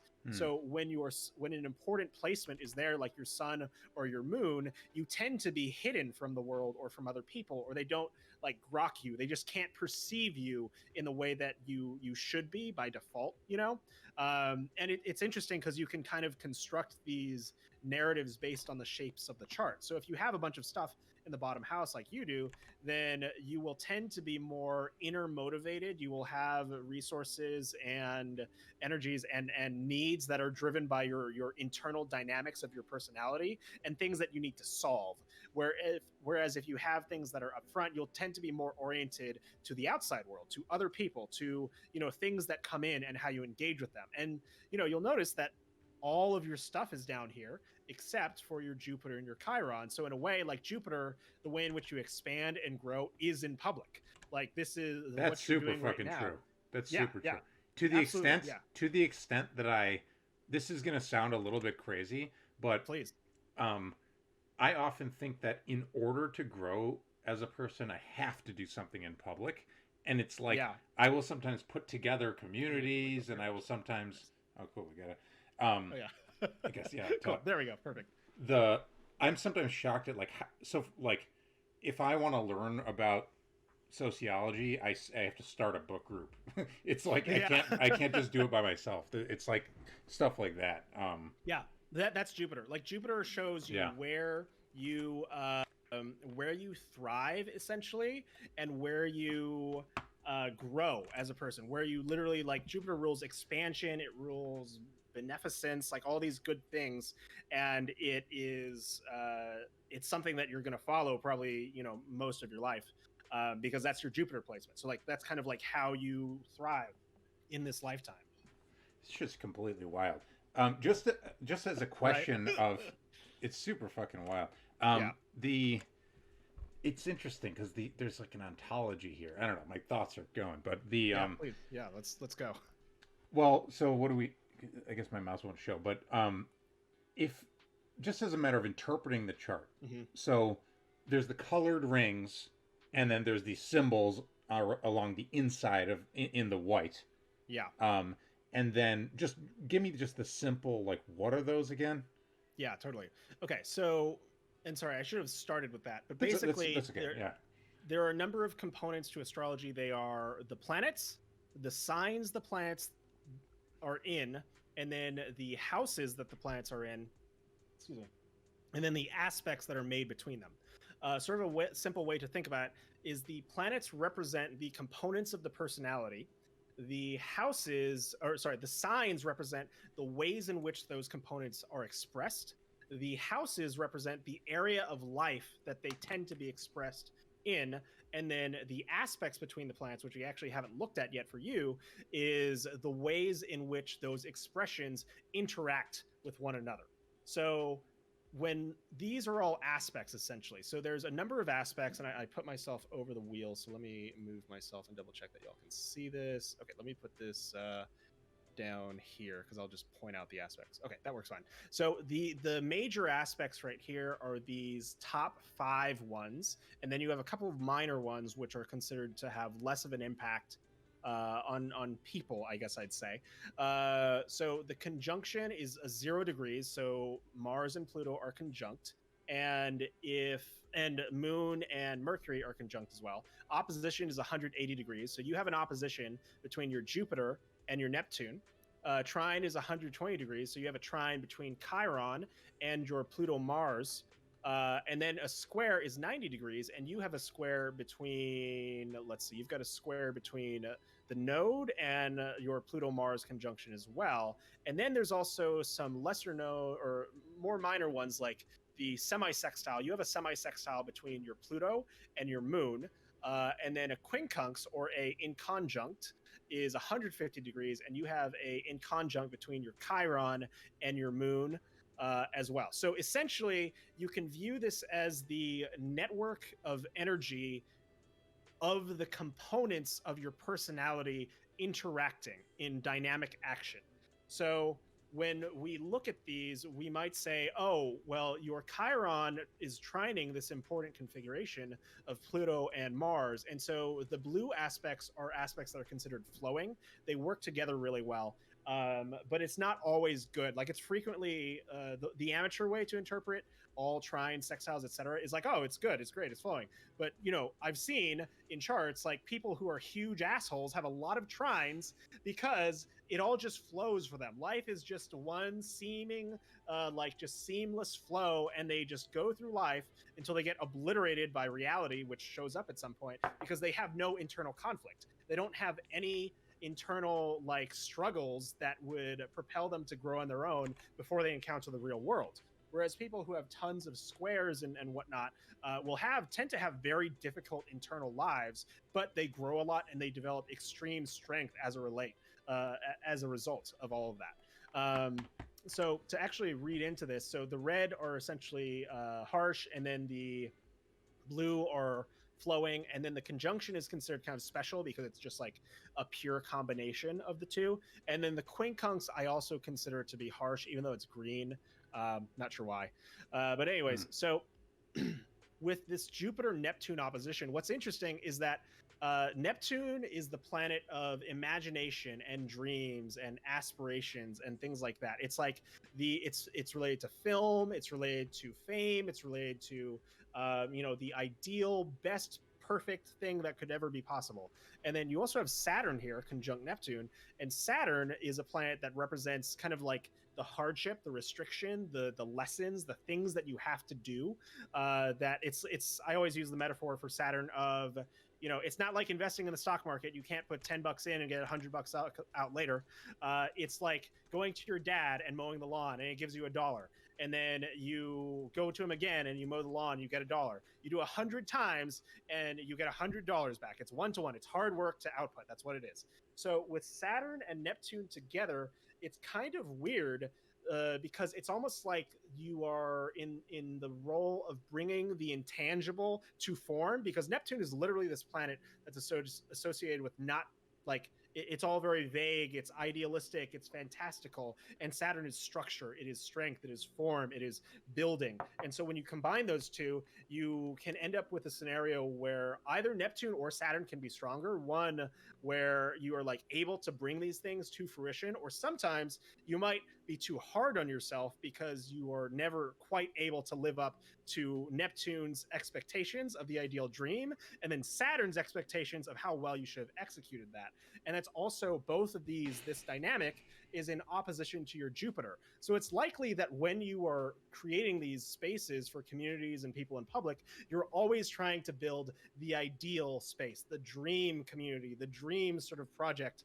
But you're also like trying to work on it really hard. And there's this dynamic of like, oh, maybe this isn't good enough. Maybe like I need to push this to the next level. I need to do this and that and that. Like that's Jupiter, Saturn, Neptune, like all in direct opposition. And the crazy thing about the opposition is it cannot be resolved. Like you are only ever going back and forth between those two energies of being like, yeah, I got this. This is Jupiter. Let's fucking do it. Versus Neptune and Saturn, which are like, this is the ultimate dream. Get it right.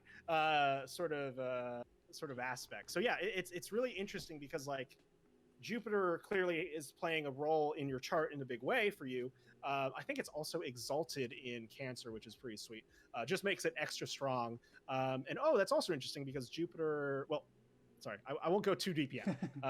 But yeah, so like that's an example of the opposition that I'm seeing. Let me just give you one reaction. So bringing the intangible to light is definitely something I'm trying to do super duper hard.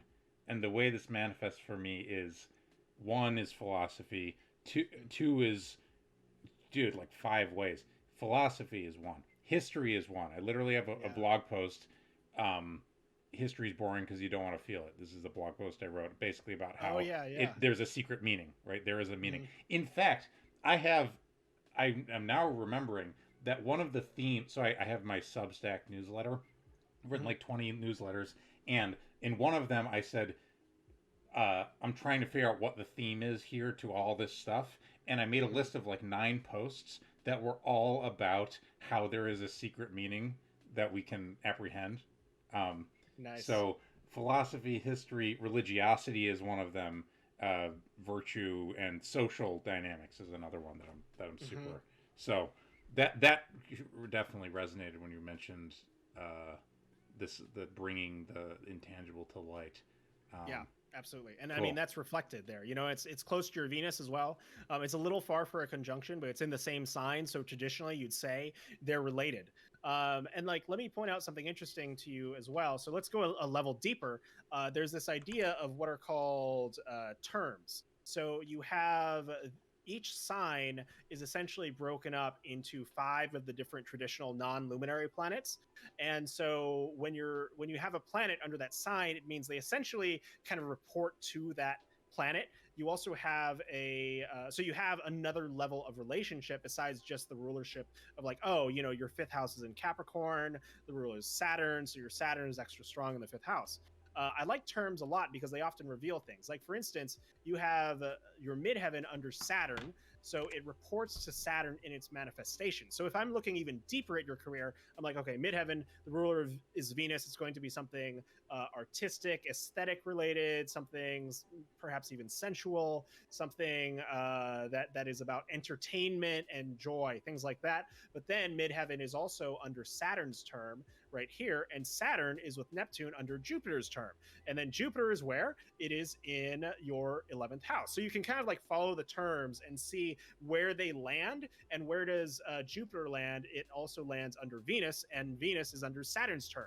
So you now have a triangle that's being formed between your midheaven, your Jupiter, and your Saturn and your Venus. I guess it's really like it's connected to all of those. So when you're talking about a career sort of thing, you can look at the terms and be like, well, it's going to involve Venusian things, Jupiterian things, and then Saturnian things, and also reflecting their locations and their placements as well. The MC is under Saturn because it is under the sect, or sorry, not the sect, the term right here. So the sign rulership is Venus, but the term rulership is Saturn. So yeah, this is pretty wide. So is this a misinterpretation that like, well, so there are important parts and like kind of less important parts. Mm-hmm.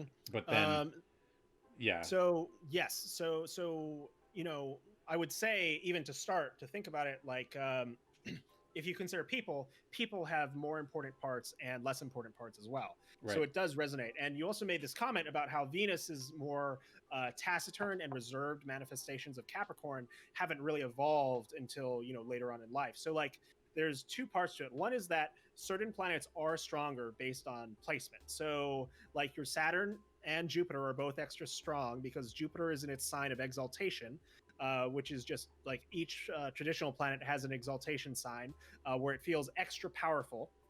And then your Saturn is dignified by domicile. So it is the ruler of Capricorn. So it's in its home. So it's also extra strong. So you have this very strong pull between both Jupiter and Saturn. They're important planets for you. And let's see. So Mars, I think I don't remember all of the exaltations, dignities, etc., because I don't like really need to have them memorized for the type of work that I do a lot of the time. But essentially, these 2 planets are very strong, and comparatively speaking, the other ones may not be as strong. But you know, like these personal planets always still matter. So like it is very much also. Sorry, I'm starting to word salad a little bit. There are certain planets which are stronger than others, often dictated by their sign and whether or not they make any aspects to other planets. And also sometimes their speed, whether or not they're retrograde, whether or not they've stationed retrograde, things like that. And so one thing that can happen is you can have a planet that's in a specific location of the chart where it's technically not related to any other planet. It's not making a strong enough aspect to any of them, or it's too far off. And we call that a a peregrine planet or like a lost wandering planet.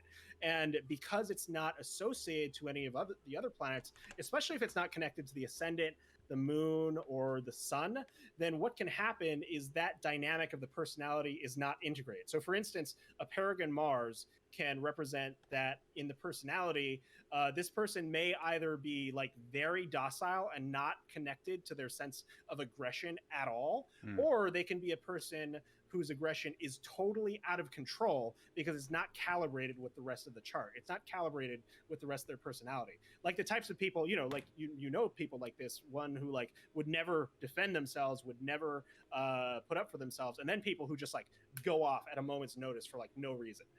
Like that could be described by a peregrine Mars. Not just, but that's just one example of how those sorts of things can be read. Do you read anything into empty houses? So for me, it typically means that area of life just won't be as emphasized throughout the entire life. But when you're looking at transits, planets will always activate the houses that they enter into.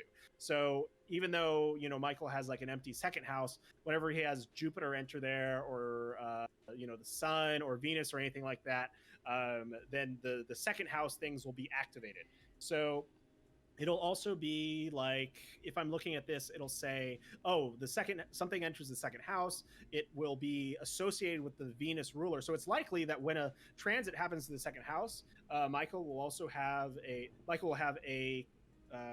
a financial event or some sort of property or ownership event, because that's what the second house rules. And it'll likely be related to his Venus, and his fifth house matters. So like, for you, because Michael, because Venus rules your second house, the way in which goods, accumulations, property, etc., tend to come to you will be related to Venusian topics of, relaxation, joy, entertainment, love, lust, sexuality, things like that. Like, I don't know, an example might be like, oh, you're somebody else I might read saying like, oh, they have a massage parlor or something like that. So It's related to like their money. Like that's how one of the ways they make money. Because otherwise you might look at the second house, and if you just say, oh, second house means nothing happens there, that means that this person has no money. Like they don't ever own anything, which isn't, just doesn't happen. So it's just reduced emphasis. But can still get triggered by very big events. Like even if you have a totally empty second house, if you get a Pluto transit there or a Saturn transit there, like watch out, like hold on to your shit, basically, or in my French. So do you personally think that it's significant, not just at the life level, but like at years and months and weeks and days, or do you say some of these So do you have a personal kind of take? It depends how closely you look. So like for me, when I'm looking at financial astrology, I am looking at the level of days, sometimes hours. There have been moments like in crypto, I was looking at Dogecoin, and it made a very significant like move to within like 15 minutes of an aspect I was looking at, and I was just like, what the hell? So like it can go really, really deep. There's even a book by this woman, I forget what it's called, but it's essentially about how to gamble with astrology, and she has the system that's devised on gambling for 4 minutes a day, and she's like, this is your sweet spot, this is your lucky time of the day based on transits to your ascendant or the way the ascendant moves. And so she's like, yeah, go to the slots every day and write down when you hit it big, and then every day after that it's probably going to move by 4 minutes, and then there's certain times which are more lucky overall, etc., etc. And yeah, as Malty's pointing out, there's also like planetary rulers of each day and each hour, but those tend to be more esoteric and more for like magical usage, but you can also use them as elections for deciding when to do things. They're less predictive, they're more like actions you would take. So yeah, I mean, honestly, as deep as you can get enough detailed information on, you could theoretically go. Like, it's all up for study. I do have some ideas about like markets shifting intraday or maybe gambling, things like that are related to the movement of the ascendant and maybe which planet gets activated. But it's not something I've studied, and certainly not something I've studied enough to put money on, on those sorts of timescales. Right. Yes. Deep. This is wild. I find myself growing like kind of like I think it's a little bit the whiskey and it's a little bit like foggy headed or something. And this happens with kind of psychological stuff. It's just super reliably for me. It's a lot to sort of process. It is. And there's a lot to, it's very interesting. I mean, I just find myself wanting to think about it. I'm like, I'm gonna re-listen to this later. Like, see what the fuck. Yeah. The implications of astrology are massive. Like they are unbelievably profound. And every time you learn more about it and you get deeper and deeper and deeper, the weirder all of this gets, everything, which is why I'm so into it, because like astrology has taught me more about the nature of reality than anything I've ever studied. And like, because you have to contend with the fact that it works, and what the fuck, like why does it work at all? Should I avoid swearing on the stream, by the way? I think swearing's fine. Yeah. Okay. Yeah. But so we got a question. So the reason for 4-minute segments is because it takes approximately 4 minutes for the ascendant to move 1 degree. So the idea is that at your key gambling or lucky times, there's an aspect that's happening directly to your ascendant for that 4-minute duration at which it's an orb. And it's like a 1 degree orb. So it's really tight. This is super wild. And so then the planets have different characteristics. And are those like mythologically based? Like, I mean, it sounds like they are. It sounds like it's kind of like specifically Greek mythology. Yeah, so it's specifically Greek mythology, but every culture has star lore and star myths, and that's really where it comes from. Like, you know, the earliest ones are from Babylon, where I believe Tiamat is Saturn and Marduk is Jupiter, who slays Saturn during the creation of the universe, essentially.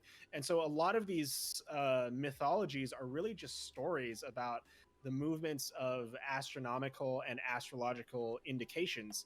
And like, you can use astrology for all kinds of things. You can use it for weather, for events, for wars, for nations. If you know the time, you can do this type of interpretation. If you know the day and time, like, one of the craziest things to me is the relationship between the chart of the USA and the Federal Reserve, because they are interlocked at like 5 different key points, which makes sense. It's the Federal Reserve Bank of the US. It's majorly important to our economic prosperity, or lack thereof, depending on what happens.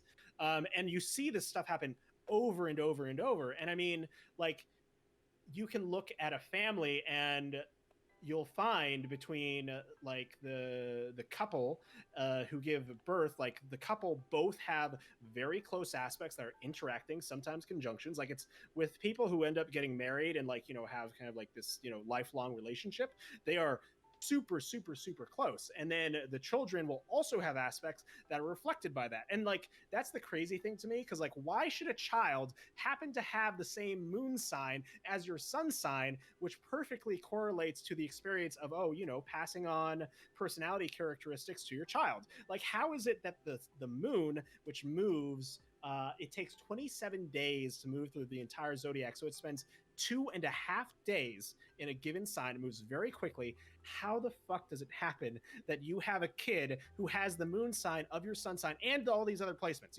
I get very hype about this because it is ridiculous. Like, it is insane. Like, it shouldn't work. It should not work. Which, yeah. I don't do synastry readings professionally, but like I'll dabble with them and just look at charts, because I haven't done a ton of them. I know a fair amount about synastry, but I haven't had like as much field experiences with natal. So shoot me a DM sometime. I'd be kind of curious, like, and then also at some point maybe we can hit some of the Twitter questions or get callers if anybody's into it. But what do you think you're going to do with this? I mean, are you kind of just seeing where things go with the, the readings you're doing for people now, or like, do you have thoughts of starting a business? Like, how big could it get, or is that not really how you're thinking about it? Just stuff like that. So I am a triple Leo. I have my Sun, Moon, and Jupiter in Leo, so it is big by definition. That's fire signs. So I started studying financial astrology, and I realized that it would be fun to try and break the stock market by publishing proof of the correlations of how it works.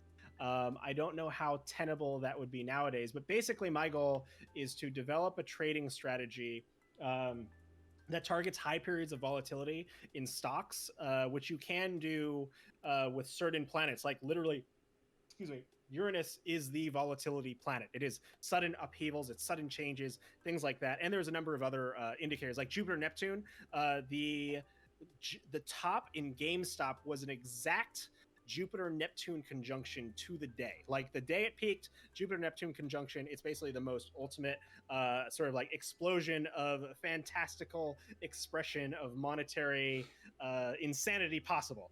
But so like my goal is to make money off of strategies like that, and eventually just be able to fund myself so I can start my own research institution, because my goal is I want to get, you know, as many part-time or full-time astrologers as I can studying these, statisticians, data scientists, journalists or writers, things like that, so we can start publishing this data and doing this research ourselves. Because like if nobody else is going to do it, I'm going to do it. Like it is happening, but it's not happening in a way that is very forward.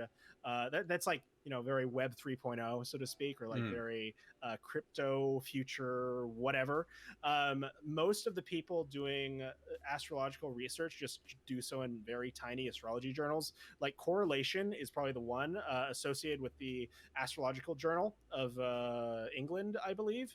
And they do publish articles like this, but they are, you know, just in this tiny little paper subscription that basically very few people read. Right. So my long term goal is to basically, I want it to be so accessible to use astrology that you can get an app and you will have just a list of times and days that are automatically calculated for you personally that you should ideally do something for the best result.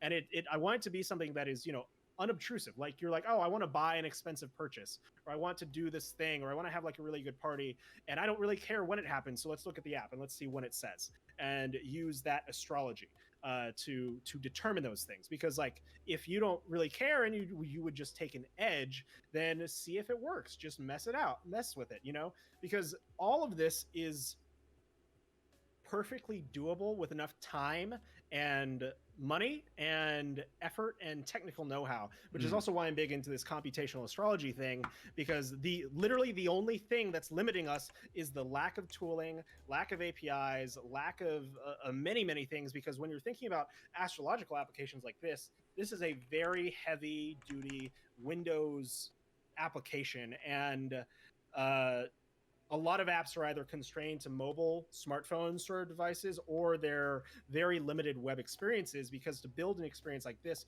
requires like full integration from the entire stack.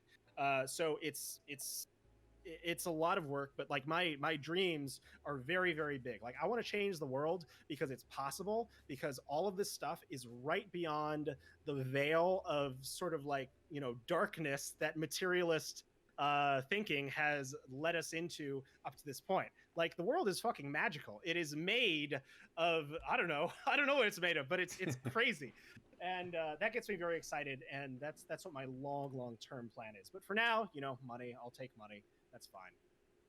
Yeah, dude. We got a Blunderbuss that says he loves your energy. We got a few people feeding off of it right now.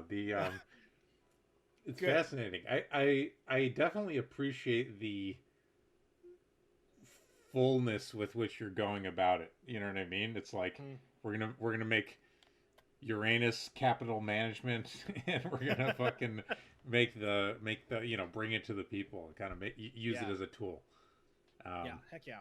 Because I mean, like, basically people already interact with astrology apps, but they're for the most part not very good. Like CoStar is kind of terrible. It's like really a fear mongering app, but it's the first thing you find if you Google for an astrology application. There is the the pattern, which is another really good one actually, but they pretty much obscure that they use astrology. Like you have to go pretty far into the app and notice that they ask for your birth time, and they start talking about cycles, and they start giving you these little texts that read a lot like astrology delineations. Because the way I think they do it is they basically look at your transits and they chunk them up into individual bits of text, and they have writers who are clearly like instructed to write the blobs in such ways that they flow really well, that they're like componentized into each other, which is a lot of work and takes a lot of talent, but it's still very much like shy about itself and the fact that it uses astrology. So, just on the business side, I'm kind of just curious because I'm not like involved in astrology Twitter at all. And I don't know if there's one or two accounts. Fuck it, I'd follow just to see. Except for I follow you, of course. I think. But at least see you on the timeline all the time, so I think I follow you.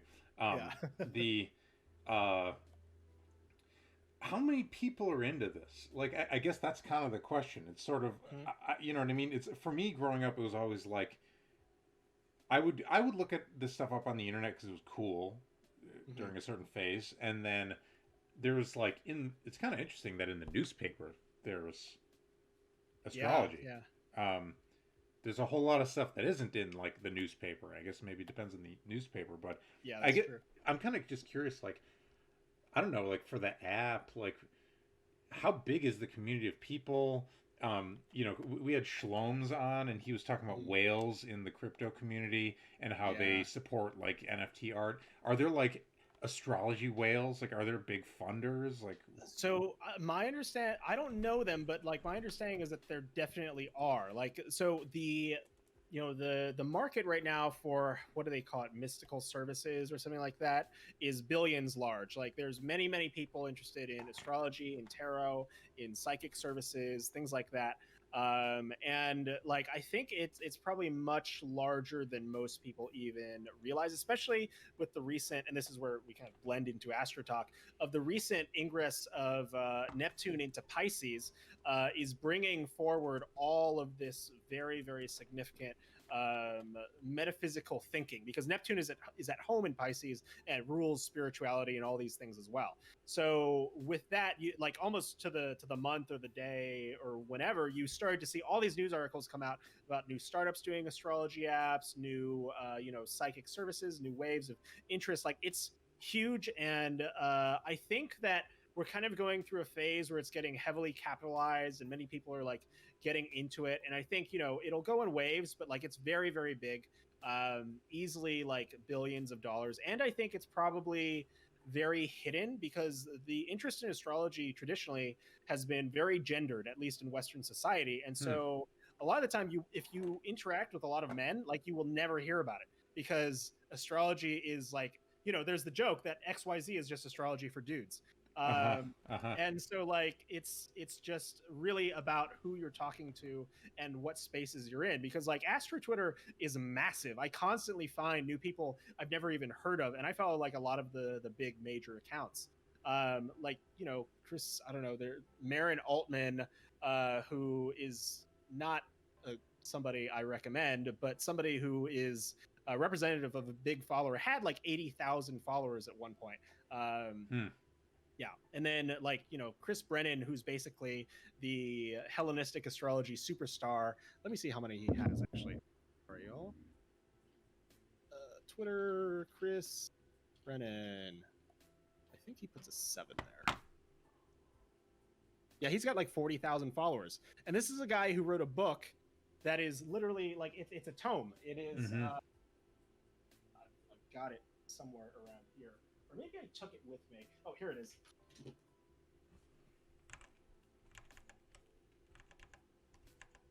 So this is Hellenistic astrology. It is a 650-page scholarly work on the ancient Hellenistic rules of astrology that they're practicing way before anybody pretty much, and a revitalization of all those rules. Mm-hmm. And there's actually a really interesting thing that's recently been enabled, which is that now we have access to these very ancient timing techniques, which are much more mundane and much more practical in nature. The 70s erased a lot of good astrology by essentially kind of like hoping to placate the scientific community, I guess, by saying like, no, we don't actually think any of this works. It's all just a symbolic language. See, it's a social science. It's like psychology. Please respect us, which of course never happened, and then diluted the practice to a very significant degree. Whereas Chris Brennan's work has discovered ancient techniques, which is literally we have not used for thousands of years because we just didn't know about them. And this guy, it's a very deep text with a lot of very dry stuff, and you really have to be a student. And he's got 40,000 followers. Like it's a lot. So yeah, that's just the inside. Like that's the people who know about the good stuff. This is fascinating. This is really making me want to learn about the history of occultism. Would you class is astrology occultism? Does it get categorized? I mean, it's all just where you draw the line, I guess. Like it certainly can be, and certain types of practices, like using astrology for magic and like spell work and other things like that, is certainly in the realm of occultism. Are there this is the type of shit that I love. So, I love like. And since we're done with this chart, I'll let you take over the stream, and I'll just. Oh, totally, yeah. It might take me a second to. Thank you, by the way, for the chart. That was super interesting to hear. Yeah, absolutely. Let me move you in front. Oops. Oh, back. It's super interesting, and oh yeah, wait. No, I just make you smaller. Pardon the rearrangement of the setup. What was I just saying? You froze. Uh-oh, you froze. Oh. Oh no, did you freeze or now you're not frozen? I think you might have just been smiling. Yeah, I smile for a while after things. Yeah. Is that in your star chart? Yeah, I guess so. I mean, it's all Leo. It's all big Leo energy, basically. Yeah. The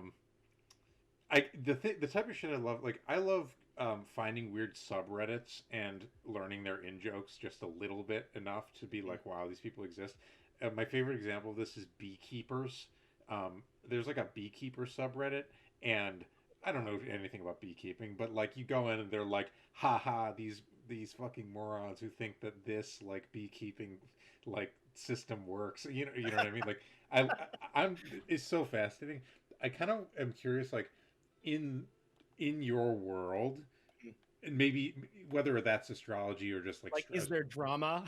Yeah, like drama, like weird, like kind of like reputations. Like, are there types of people? Yes, there is so much drama, so many types of people, and it's especially diverse in astrology because it has a very wide common basis. It attracts people with very many different dispositions. So, like on the one extreme, you've got like love and light astrologers who basically are all like, usually they practice some sort of alternate form of soul astrology reading, which can be like, maybe it's heliocentric astrology, where normally it's geocentric, or maybe it's like a draconic chart, which is a totally different type of thing, which is supposed to tell you like your true soul self or whatever, which like, I only say it like that because it's very far from my experience, but I'm sure there's something to it.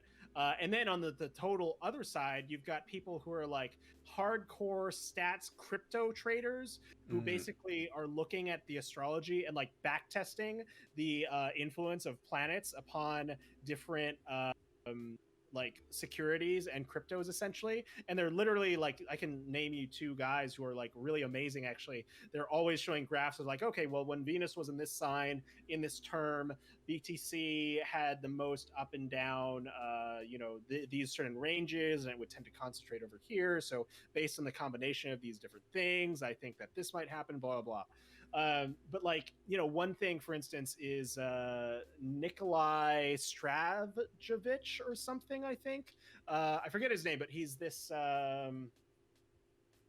Serbian astrologer who came up with the idea of degree theory, where specific degrees and by the number of a sign have very specific meanings, and they augment the meaning of the planets. And there's like certain types of signs, like or certain types of degrees, like some degrees are called like the degree of suffering, or like murder, or something like that. Like some are very, very intense. Some are the degree of like sexuality, or I forget the exact word, but it's like lust that other people feel for you, essentially seductiveness. Wow.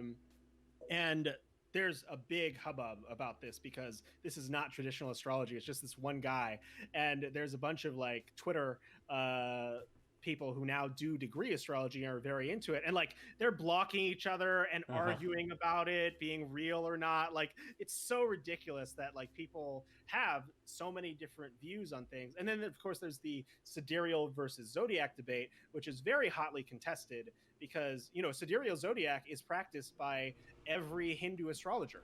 Well, not every, I shouldn't say that, but like, every Indian, the main type of astrology that's practiced in India is sidereal zodiac, which is 24 degrees off, and it has an entirely different system of emphasis. Actually, it divides the sky into 28 lunar mansions and focuses a lot more on those as well. I don't know if it's in addition to or instead of houses, but it's very different. And they're always beefing with tropical zodiac. And then you've got the weird people like the Western siderealists, who do everything totally normal, except they also use sidereal zodiac with their Western style of astrology. So like, name a thing in astrology and you can find a beef about it, honestly. Part of what makes it really difficult to reason about. And it's also what makes it really difficult to present any kind of united front to the outside world, because everybody is trying stuff. Especially with like natal psychological astrology, everybody is relying on the corpus of historical texts, and the fact that these correlations only have they have very wide possible meanings, but they are ultimately probabilities. And so it becomes hard to be like, oh yes, this is what this means. It means many different things, and it depends on the overall makeup of the chart and all these things that are happening, right? Like I kind of think of the metaphor of a pool table, where sure, you can arrange all the same balls in different places, but ultimately it's a different pool table, or a different arrangement, because it's all about the relative location of these things. I don't know if that makes any sense, but it's just what came to mind. Yeah. And then are there conferences and stuff? Like, is there a big so there's like an IRL component, like people hang out and like there's conferences, there's online conferences now. There's also, like, it's funny because astrology is going through the same like tech diversity debate thing that was going on with tech like years ago. Now it's spilled over into astrology, because like a lot of the old guard of astrology is these older like boomer generation astrologers who don't really like respect or care about more like leftist diversity oriented things. They handle it really poorly. It's like now you've got people getting canceled, you've got people arguing about that as well, you've got people creating their own conferences. Like it's as varied and diverse and huge as any other community you can imagine, honestly. This is fascinating. Damn. I feel like, by the way, you could run a great show doing these reads. Like, you could do a weekly. I'm just throwing it out there because I love. I just think about like what types of content. If you did a weekly show or something, that could be cool. I don't know. It could be interesting. I mean, not a bad idea.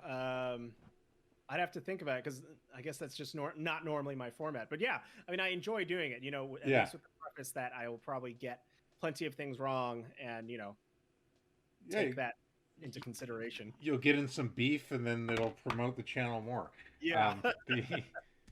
I'm just gonna take a look at some of these Twitter questions, and let's get those open so we can hit one or two. And once again, callers, feel free to just post in call-ins in the Discord, or just hop in lobby if and when you're ready. I know we'd probably get a maybe call, but I think she's trying to do law school, despite our distractions. Laura said they would join your channel. I don't know anybody's gender on the internet. Let's see. here. All right, here, I'll just post it in the chat. Cool. So, Riddle Doodle asked a bunch of questions. Excuse me, where did you miss? Oh, wait, hold on. For once, I'm here to stand for the guest instead of Kurz. That's bullshit. What does my mustache mean? That's not an astrology question. And what is my astral connection to Dane Cook? Non-existent. Next.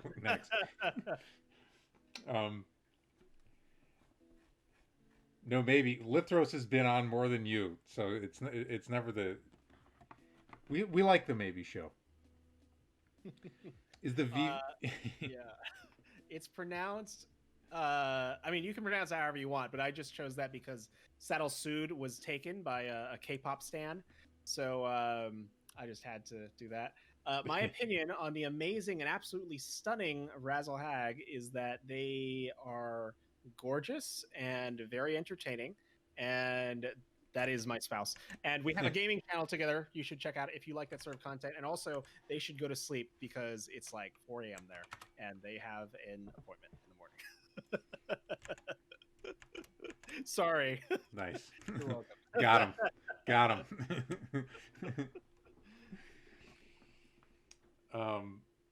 Yeah. What are the questions we have here? Insta as well. You got to check out their Insta. I did not use astrology to beat you in poker that one time, but I may have been running hot, astrologically speaking. That happens, so who knows? I have timed poker games to play astrologically, as well as used magic for that to pretty solid success. So like that's certainly a possibility, and y'all should really avoid like. I recommend paying attention if you like to gamble or play games or whatever. Pay attention to when you win and when you lose, and see if you can correlate that to something in your astrology. Because that's like when I'm under bad aspects, I can't play poker. Like I'm just hand dead. I just sit there for hours. There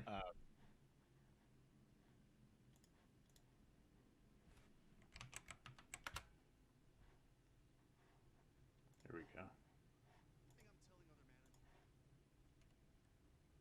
See.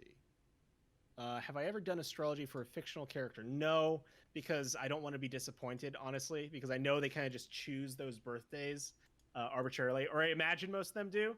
So I've avoided looking at them. I have tried to imagine like what Michael Scott's chart would be, though. I think he was like a Sagittarius, Mercury, Leo moon. Probably, well, if he's a Sag Mercury, I don't know.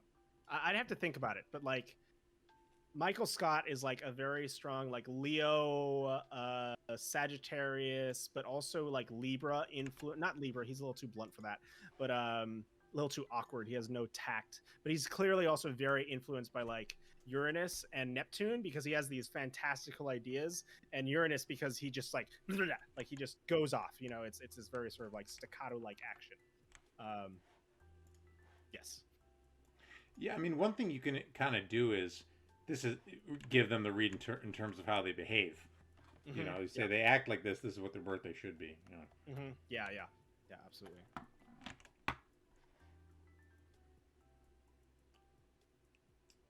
There was a question about how do you interpret twin natal charts? Oh, yes. Yeah, that's a good question. So there's a metaphor or an anecdote. I forget who it's attributed to, but it's an astrologer, ancient astrologer, who was asked the same question, and he pulls out a pen, and then he has a globe, and he spins the globe, and he dabs it twice in quick succession. And he shows that even though he dabbed it at the same instant, the dots are very far apart because of the speed of the rotation of the Earth. And essentially, 4 minutes is the difference that 1 degree makes. So if you're born 4 minutes apart from a twin, or like, you know, I don't know, one is a C-section, one's a natural birth, or like one just takes a while to come out longer, then the entire natal chart is shifted, including the houses. And as we've discussed, the houses will have an influence on the expression of the planets as well. So, and also it'll slightly change the moon position as well, so that could have a matter if it gets closer into an aspect. So like you can have, depending on the distribution of the planets and how far apart the birth time is, you can have very, very different personalities expressed through the divergences in the houses, or you can have very similar houses, or you can have very similar base personalities that live very different lives because of the ways in which their houses are arranged, essentially. It would be an interesting question to see twins that are born at the exact same moment who live drastically different lives, but I haven't done much research on that or heard of that to this point. Like, mostly you hear about the uncanny twin studies where they're like, yeah, they ended up marrying somebody with the same name and they both have the same job, and like they reunited 20 years later and they look the same. Like, stuff like that is usually what you hear about twins. And yes, that's also very true. Like, every person develops their own chart in a similar but different way. Thank you, Laura, because you ultimately are still, like, it's both nature and nurture. Like, your upbringing and your experiences will dramatically change how you interface with your planet. So, like, I don't know how you would have a favorite twin, but maybe if one twin was a favorite, like, that would have an impact psychologically speaking. Have I ever tried to reverse engineer someone's birth chart? Not actively, because that's pretty complicated. It's called rectification, and it's essentially when you take a natal chart and then, based on events that have happened throughout the person's life, you try and pin down what their time of birth or even day of birth actually was, based on aspects that are made to important parts of the natal chart. And that's pretty difficult because you have to both be really good at natal astrology and you have to be really good at predictive astrology in order to sort of reverse. Whoa. I mean, y'all know what I was saying. This cockpit view is awesome. Isn't it great? Yeah. Oh, so these all work. I mean, of course it does. It's a flight sim, right? Right. That's awesome. Most of them work, yeah. It's like, I think the ones that don't work probably aren't too relevant. Yeah. I always have this problem where I start clicking shit and then like the plane starts falling out of the air. But Yeah. like, it is quite cool. It is very cool. Apparently, people train to fly planes, like, and they use like flight sim basically. Wow. Yeah, because I mean, it's like all of these are super modeled to be super realistic, right? Yeah, I don't know what they do. I mean, maybe it's here. Look, I could turn it off. I don't know. Cool. I mean, yeah, I don't know what that is. Yeah. But no, it is quite cool. Radio or something? Or like, what's that? Like, what did I just flip? Like, landing gear lever. Oh, the landing gear. Okay. And what do you know? My landing gear is down. Yeah. No, it is quite cool. These are, I like some of these. Like this kind of, it's got, it like moves with gravity. Yeah. It gives you like. That's a good question. What kind of ethical standards do astrologers follow in readings? Are there any circumstances where you would withhold a particular interpretation from someone? So ethical standards, probably the big one is basically like, doxing your clients or doxing anybody, really. There's some hubbub recently about like, don't use celebrities' natal charts and stuff like that. But it's like, it's tricky because sure, if you want to be super respectful, yes, never look at a natal chart of anybody except somebody who gives you explicit permission. But like celebrities, a lot of the time is how we learn, things like that. So like there's some amount of, qualification you have to put on there. Like, you got to learn somewhere, right? And not all of us have the resources of people around us. So like celebrities, historical figures, things like that are usual sources of training, where it's kind of like more okay just because they exist in the public sphere. It's not like we're going to go out of our way and, show them our work or anything like that. When it comes to the personal circumstances, like if I was doing a one-on-one reading, a lot of the time I won't, I'll kind of talk around the chart a little bit if I see something that looks particularly like sensitive or painful. But a lot of the time they are there to talk about that thing, so we get into it right away. But often you can find indicators of like some serious events or trauma or like really strong personal dynamics in the personality where you're like, damn, that must be really, really hard. Like, Saturn transits or Saturn aspects to close personal planets like Sun and Moon and things like that can make people be very, very hard on themselves. I actually have a Saturn Moon aspect Saturn Moon opposition, which has been very hard throughout life, and I've had to like learn to deal with that. So it kind of just depends on what it is and what I feel like is in there. But you know, if somebody's asking me for my read on something, like I might just be more like, hey, what's your experience like around this topic, or is there anything you'd like to be talking about in particular? But you know, I'm not going to go for below the belt in the middle of a reading, I guess is how I'd put it. Like it's essentially about how far somebody else wants to go with it. The only thing I probably wouldn't try to do, one, because I'm not good at it and wouldn't like know how to do, besides the ethical concerns, is like death predictions, things like that. I also wouldn't read somebody else's chart on somebody else's behalf, you know. Like for synastry, I'd want to know that the other person consented as well if I were doing that sort of reading. Yeah, things like that. You know, like they're pretty sensible limitations, I guess, in that realm. This stuff is fascinating. I learned that one thing I've been wanting to look into is Italian folklore mythology. Nice.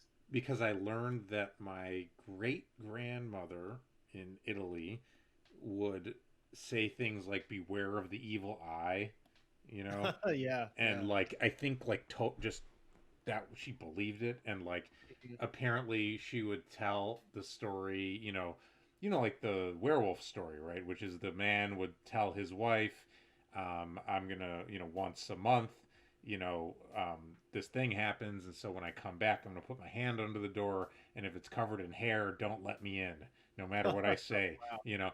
And she would tell the story like this happened, like, Yeah.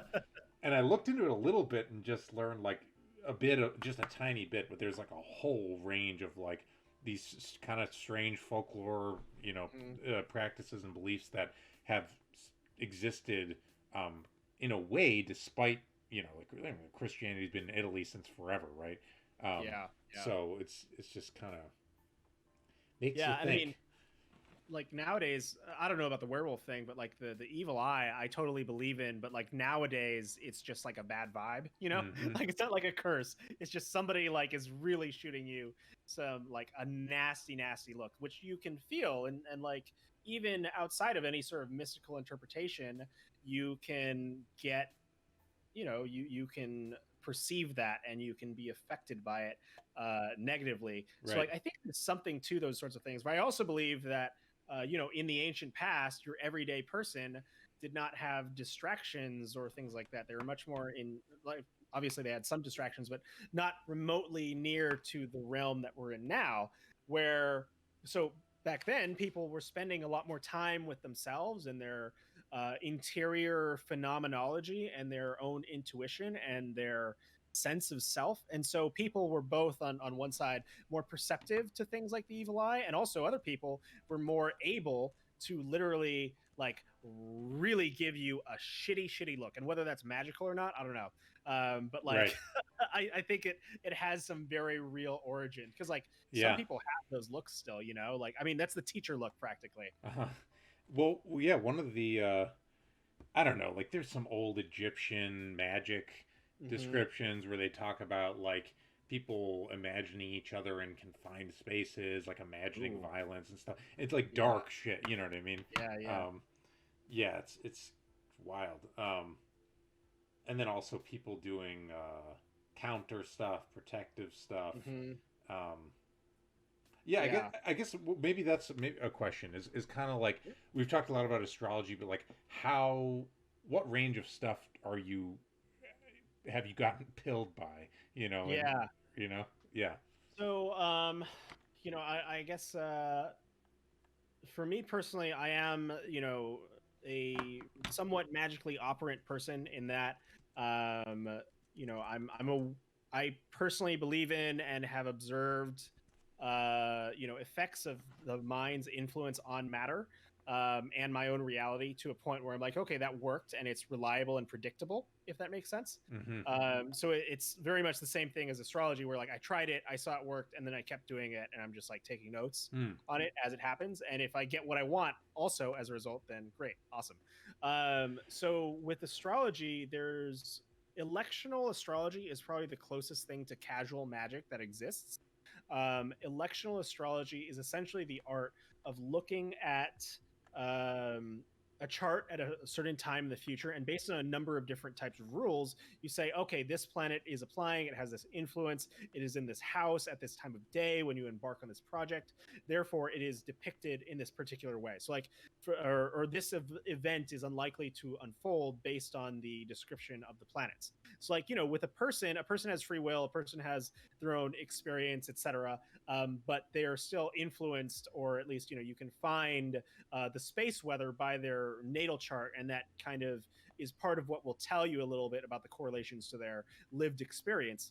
But with electional astrology, it's more like you're trying to do this thing and have it succeed. So you're essentially trying to set the most ideal or positive or perfect birth chart for the thing that you're undertaking. And it can really be literally anything. It can be the beginning of a project. It can be the beginning, like the day you choose for an interview or a first date, or to sign a contract. Like those are very common uses, actually. And so the important, sorry, got short circuited there.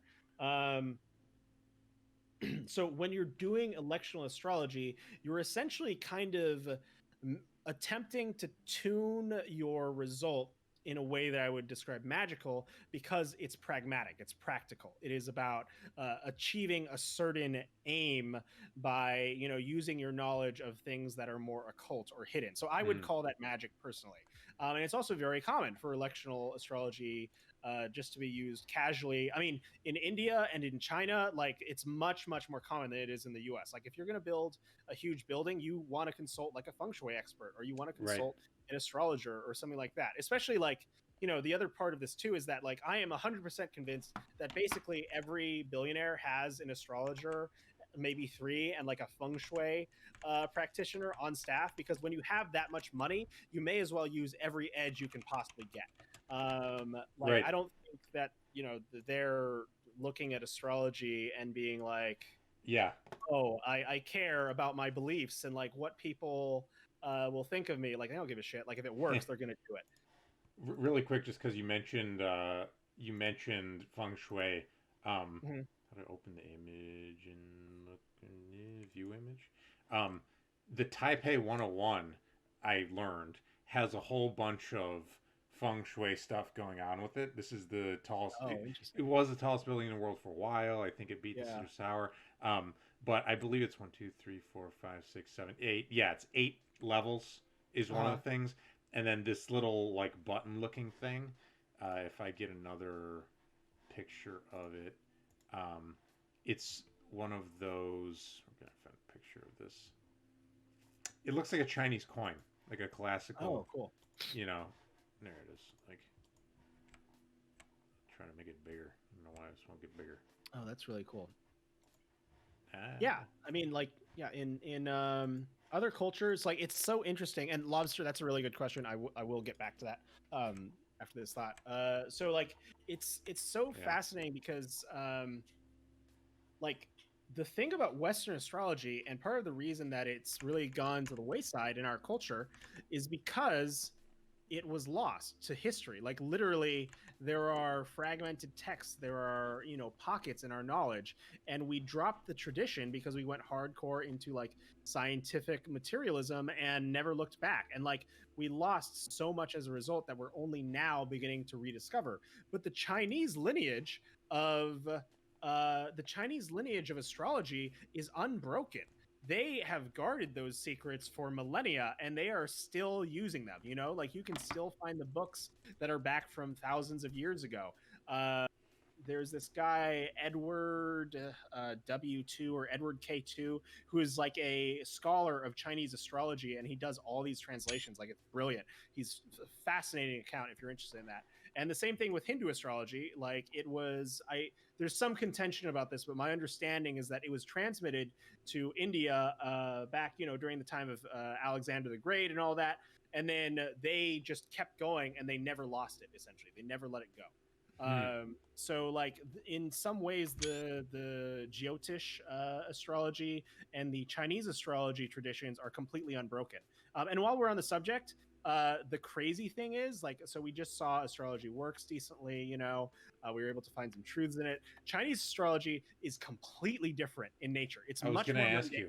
Yeah, it's totally different. Like the Jyotish Indian astrology is very similar. It has a lot of the same sort of fundamental concepts. They just have different techniques and different emphases. But Chinese astrology, totally, completely different. It's all about like a system of fixed stars and 144 stars and all these different houses. Like there are some commonalities, like you've got 12 directions and houses and things that kind of seem like signs, but it's all quite different. So it's pretty wild. But yeah, so for seconds to zeros question, there's a pattern in Western astrology of expressing everything through a positive lens, but traditional astrology could be quite bleak and quite possibly negative. How do you balance client expectations / culture of positiveness versus honesty of interpretations?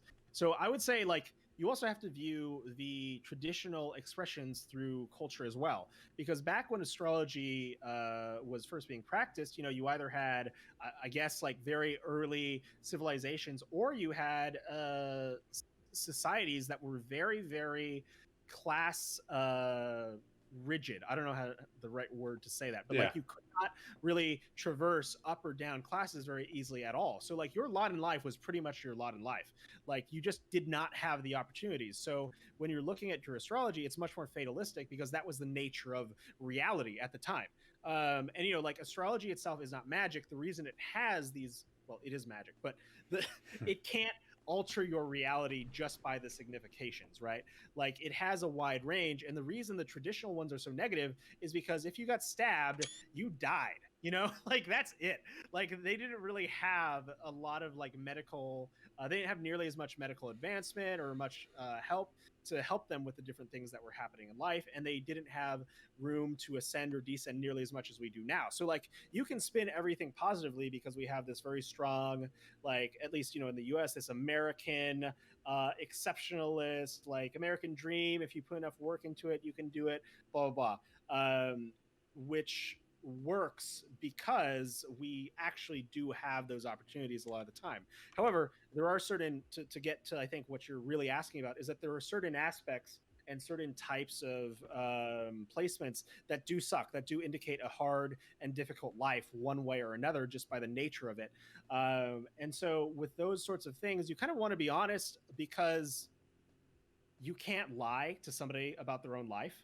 Like they know what they've experienced and they understand the things that they've gone through. And so it's actually much more empowering, in my opinion, to speak truth to the suffering that people have lived through and to say, yeah, this is a difficult placement. You've had a hard life. This results from these dynamics. This is what I'm seeing here. And with people who've had very difficult lives, like a lot of the time, they're much more grateful for that interpretation because you're not trying to pretend that everything's okay. But at the same time, you're also like, these are the components of the dynamic. These are the significations and the correlations there. And I can tell you for myself personally, and for other people who get readings, is that even just seeing an astrology chart and seeing the placements and hearing the descriptions and having them resonate in some way can release a burden from you, because you're no longer like when I first started looking at my chart, I was like, oh my God, I'm not just fucked up. It's all here. Like, I'm not just like crazy. I'm not just having these difficulties that nobody else has for no reason. It's like here. And that's not to imply, any sort of causative relationship there necessarily, but it makes you feel better to know that the universe is talking about you, or like had you in mind in some way, if that makes sense. It's like by getting to see that there is a system, it's easier to take it less personally for me. I think that's how I would put it. Like I understand now that these things are manifest in my life and it is expected. That's about all I can say at this point. Yeah, like there was a plan, and you're not the author of all your failures. I personally avoid saying anything like planned because that implies that I don't have free will or that the client doesn't have free will. But you are not the author of all your own failure. You are not the reason for your suffering or your failure. Maybe you've made mistakes which have contributed to that, but like it's it is what it is, and on some level it was expected. And now that you know, you can stop suffering or try to reframe the things that you've experienced and felt through a lens that's more productive, that is more about, okay, well, where do I go from here? Now that I understand the game, how do I win it? Or now that I understand the dynamics, how do I make it easier? Or how do I turn this into something productive? Because many people spend their entire lives, or significant portions of their life, wondering why they have these internal struggles, why they have these like huge problems. But like astrology does not really describe the reason, but at least it's like, yes, this is in your chart, this is expected, now here's what you can do about it, here's how you can think about it, here's how you can process it. Because when I was talking about the aspects as that network of energy, the difficult aspects can also show where there's vents and release points and things like that. And is it possible to predict from someone's natal chart? Yes, very true. It's easier when you have some tools. So is it possible to predict from someone's natal chart that they're likely to get into astrology? Yes. Astrologers are often Uranians, as in they have Uranus very strongly placed in their chart. I do. It's like trine my Mars and my Mercury and Venus, and there's also like other fixed star indicators that represent astrology, and there's like some specific placements that do. And yeah, it's specific to astrologers. It's kind of funny. It's interesting because a bunch of my spiritual explorations have been around. I mentioned prayer as a thing, and one of these is because you have mentioned, fate has come up, and determinism versus free will, and one of these ideas in where does this appear in the Bible? I don't even know. Fear of God is the beginning of wisdom, right? And this idea that like there's a law beyond you that you don't control, it just is, and sort of where the idea is that like submission to that law is not just, it's not like a choice like you would submit to a person, it's like submitting to physics. It's like, accept it. It's gravity. It's just like commanded. And it's interesting because one of my again personal interpretations is personal experiences has been that this has been a liberating idea, and also super justifiable from a naturalistic perspective. It's like there are fucking rules, you better live according to them. It's right. And so it's interesting because just in terms of the experience of getting a chart, just being sort of it's like we go through our lives, we have all these challenges, we have all these struggles, we're confused by our own nature and how that contributes to our struggle.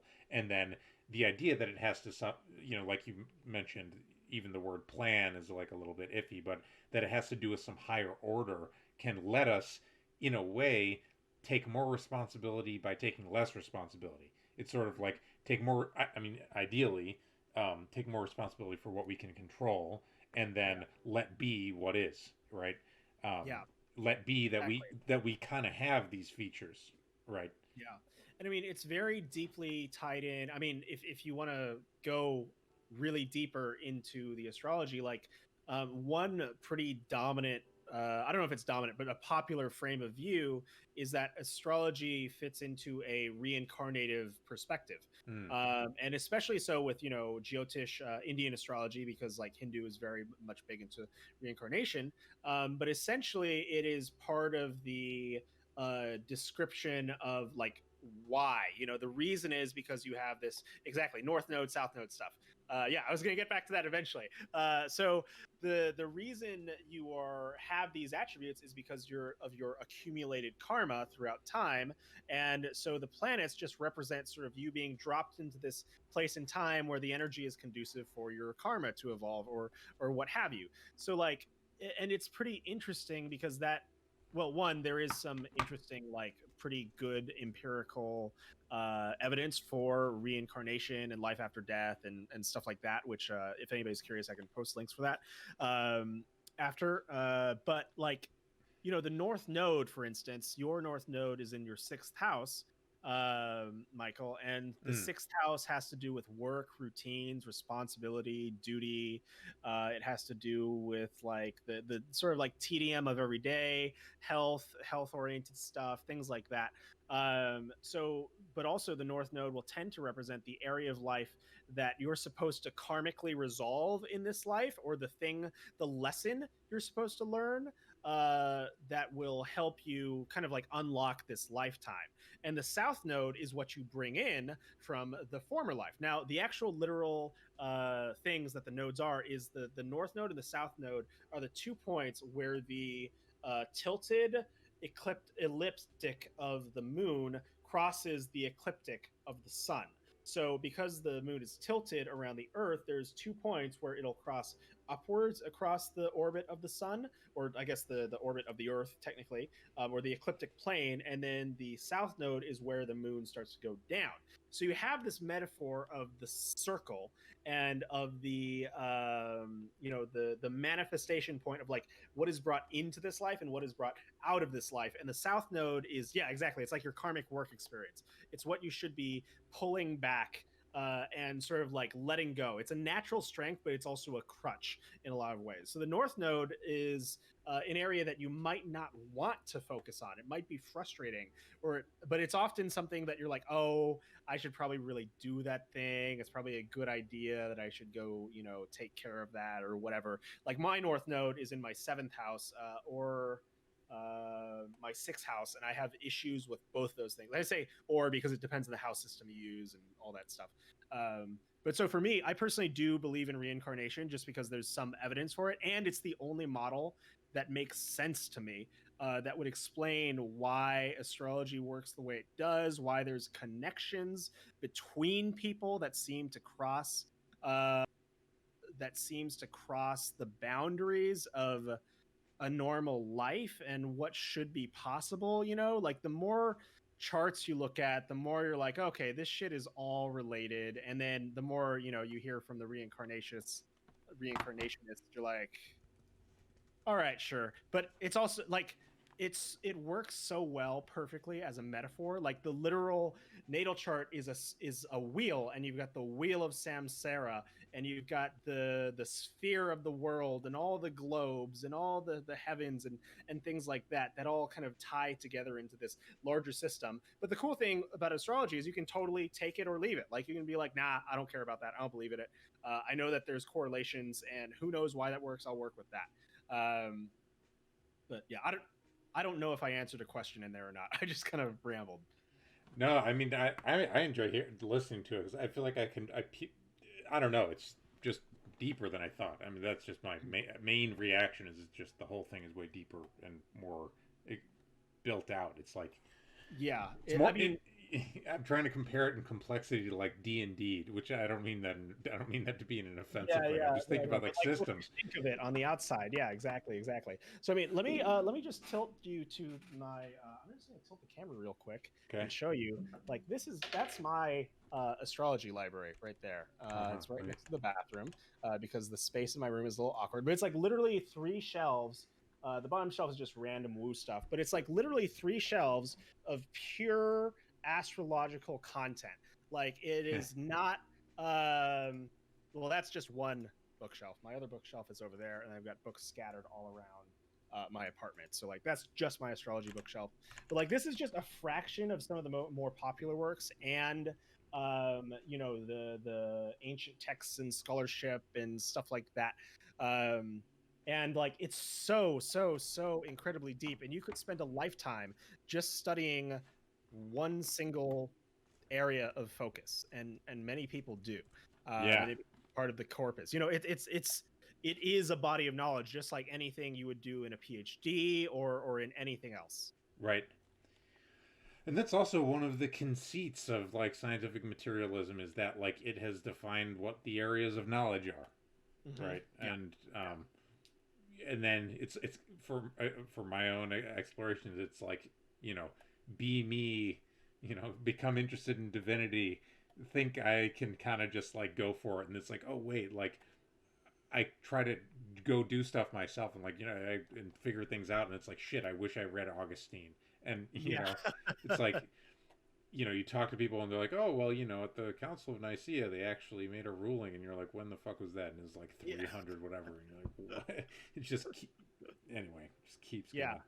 I mean, it is really, the depth is absolutely insane, because I mean, especially the deeper you get into like a lot of ancient philosophy, it's often like the fundamentals of astrology are very kind of like, it's interesting because astrology is simultaneously like animistic and platonic in the same way, at the same time, because on the one side you have this perspective, like the most useful perspective to just adopt in my mind is the see you seconds, it was great to see you. It was to see that Right. Okay. Animist versus Platonic. So, like, in the animist perspective, like the best way to reason about astrology is to consider all of the planets gods with a form of personhood and personality that are all interacting with each other. Because when you look at the aspect, like, Mars and Saturn are malefics. They're known as sort of these angry, negative planets that, harm the affairs of humans. And Jupiter and Venus are these benefics. And, like, if you really honestly want a pretty good proxy for these planets, you can play Hades. Like, they nail the representation. I love that game. Yeah, it's incredible.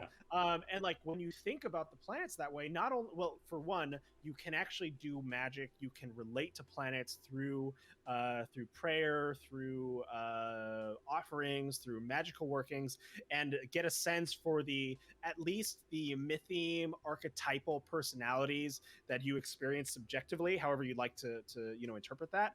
Or you can look at astrology as this entire field of like deep platonic study of like the fundamentals of these archetypes and what are their platonic base elements, and how do they relate to one another. And a lot of these philosophers were like basing all of astrology based on it. They had the hot and cold, wet and hot, like occultist like qualities of the planets. And then they also had a relationship into like, okay, Saturn, Jupiter, and the sun are kind of like the holy trinity of everything. But then you have like all kinds of crazy stuff getting into Kabbalah, where like the moon and Saturn can be related to the lowest level of Malkuth, where physical manifestation happens because it's Saturn. And then the sun and greater emanations are related to Kether and all the, I don't know the Kabbalah super well, but all the ones up there. And yes, it's also related to alchemy. So like a lot of astrology and the seven metals were associated with the seven planets, originally associated with alchemy. So like the further you get into astrology, the further you realize it actually is part of every ancient discipline. Like almost all of the discourse can be related back to astrology and astrological concepts in some way or another. Yeah, it's a lot. It's a lot. Yeah. Really quick, so we are at a bit over 3 hours, but we do have maybe in the lobby wanting to do a quick call in. Yeah, totally. So let's bring in maybe. Hey, maybe.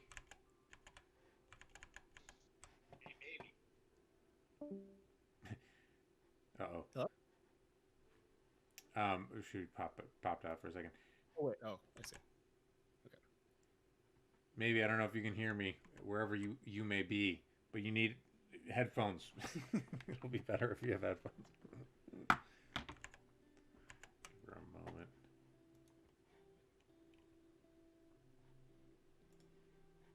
Yep.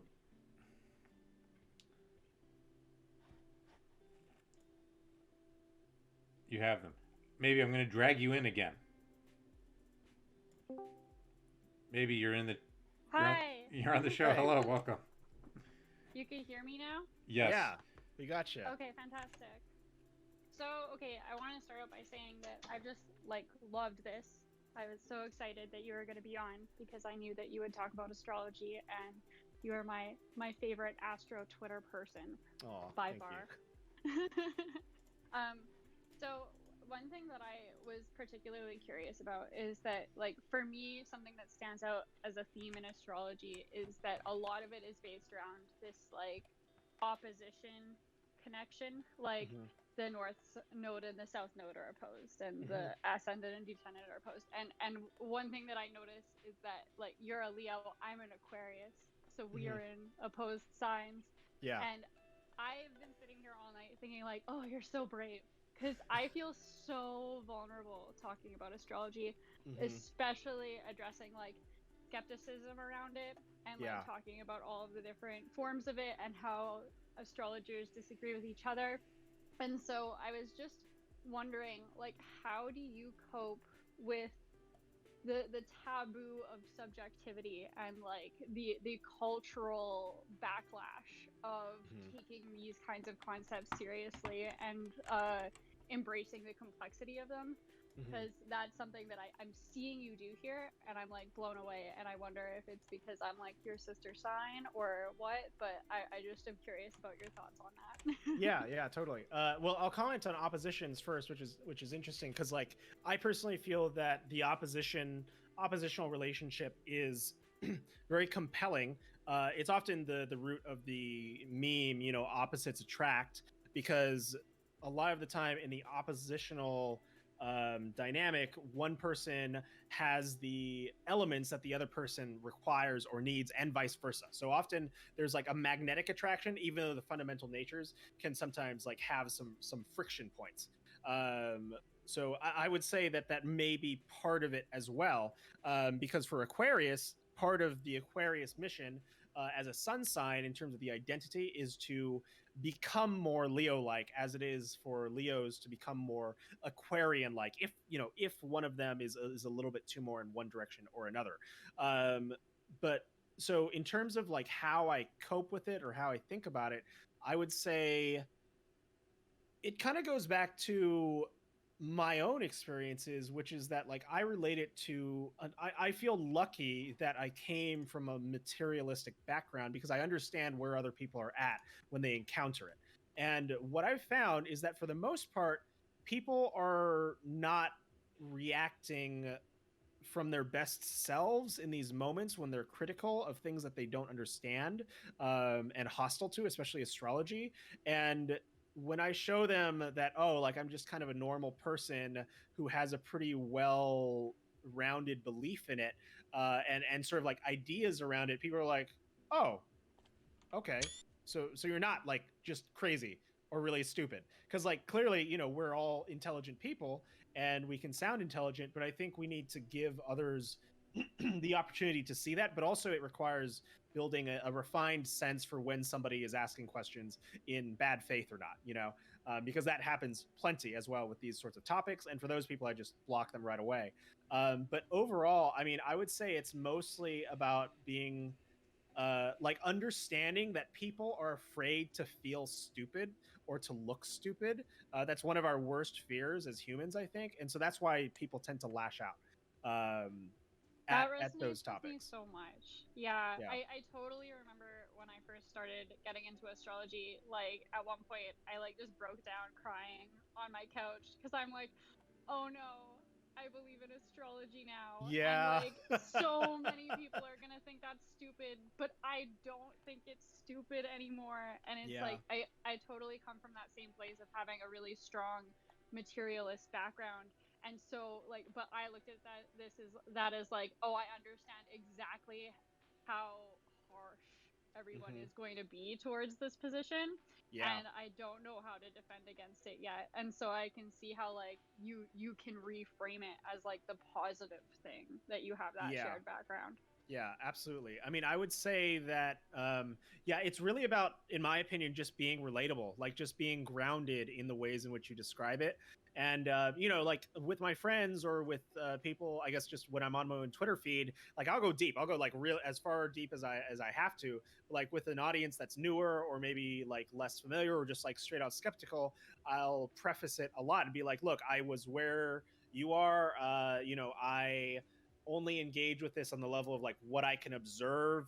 You know, sometimes people put demands on me and be like, well, show me the proof, show me the studies, blah, blah. And I'll just be like, look, I don't have any of that stuff because I don't care that much about proving it to anybody. Like I think what happens a lot of the time is people fall into astrology because they're curious and they're even like, oh, I'm going to disprove this, or like, oh, I'm going to like, you know, do a statistical study. And then they're like, oh, wait, it's way more interesting to just do this and practice the craft than it is to try and prove anything. So I try to be pretty upfront about that with people. I'm just like, look, like if you're looking for proof, I'm not the right person to ask.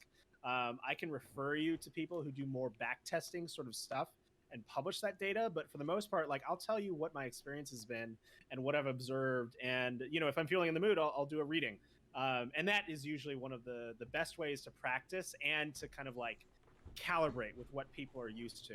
I highly recommend stranger readings overall. I do have a quick thought on this. Two thoughts. One is, have you guys read Scott Alexander's post, "The Control Group is Out of Control"? I don't know. I haven't. No, I haven't either. So in it, it's amazing. And he's not a believer in psi phenomena, basically, period. Mm-hmm. But he writes about how psi type practitioners have passed the bars of science like better than normal scientists have when it comes to proving their theories. And he just goes through it like really methodically. Like he's like, here's the, what do they like, he just goes down to like a list of criteria that are commonly given as like, here's like the gold standard for science. And he ends it with a like, basically either science is totally broken or psi exists. And I think his conclusion is that science is broken. But it's interesting because you could also go in the other direction, let this shit exists. And that's an interesting post, and it's sort of a like, I guess I'm sympathetic. It's like I haven't finished making conclusions about what I think about astrology specifically, but I do believe in some shit that a lot of people don't believe in.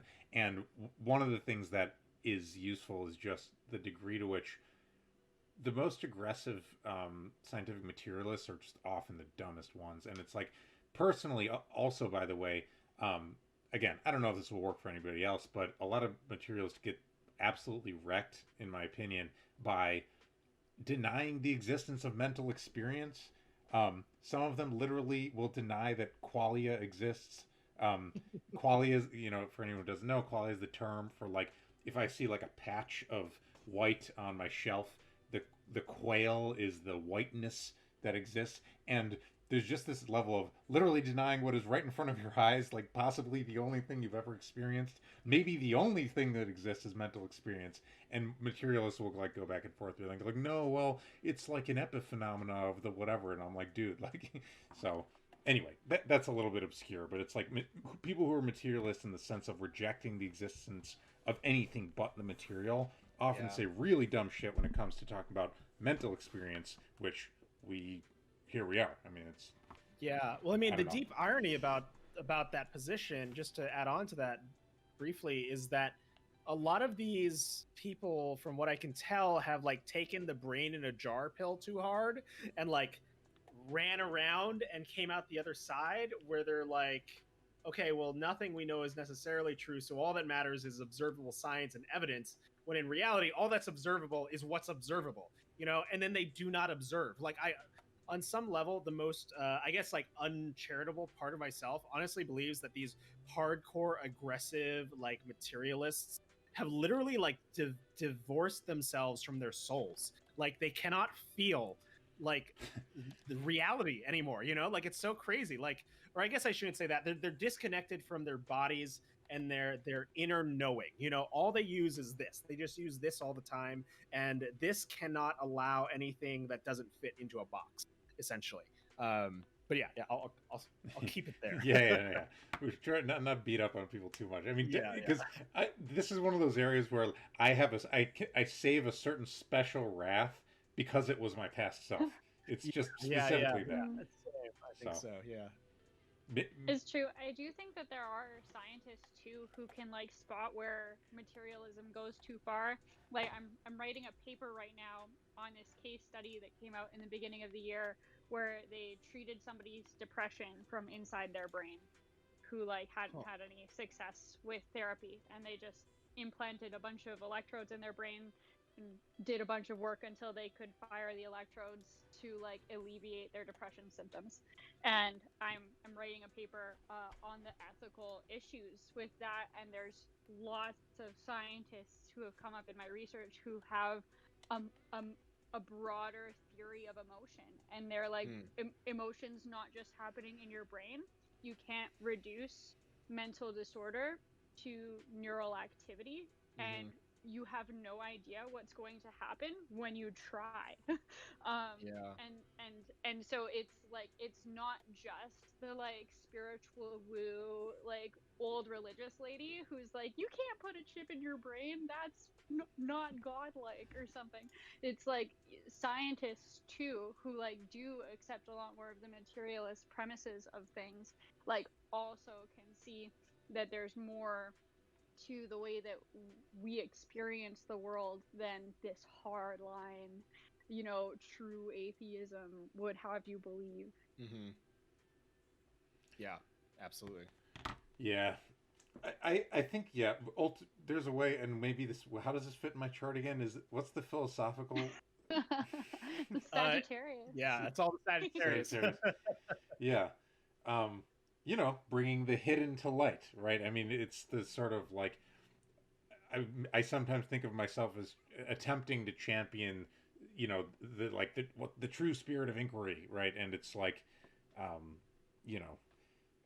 there's been some not overly serious, but like some talk of like returning to the concept of natural philosophy.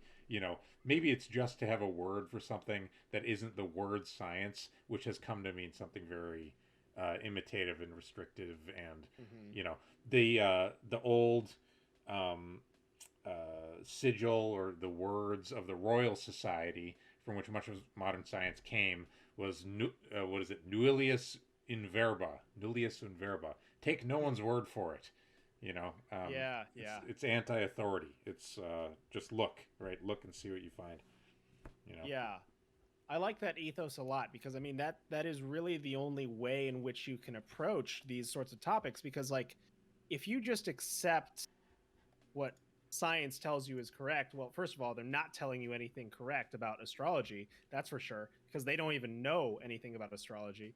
But it's also like science is an authority and it has blind spots. Any system that grows outside of a methodology and into a culture develops blind spots and develops weaknesses where there's areas that they cannot personally handle. So like for me, going into astrology took a lot of bravery, because it did require thinking, okay, well, I'm going to go against the common wisdom or the conventional knowledge of what is real and what is literally possible.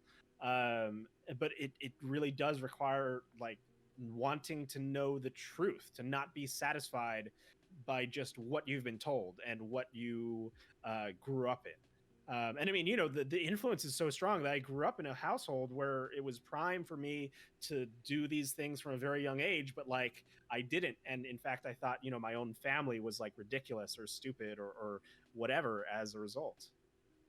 Yeah, I think it's interesting. At some point, I want to just spend some time thinking more about like, what is the fear that people have when when other people go off the beaten path or whatever. It's like there's this fear that they'll be like whisked away into insanity or something like that. Yes, that's actually a phenomenon I've seen a lot, where like a lot of people think that there's some slippery slope where the moment you entertain the idea that Mercury retrograde could mean anything, you immediately lose your mind and go insane.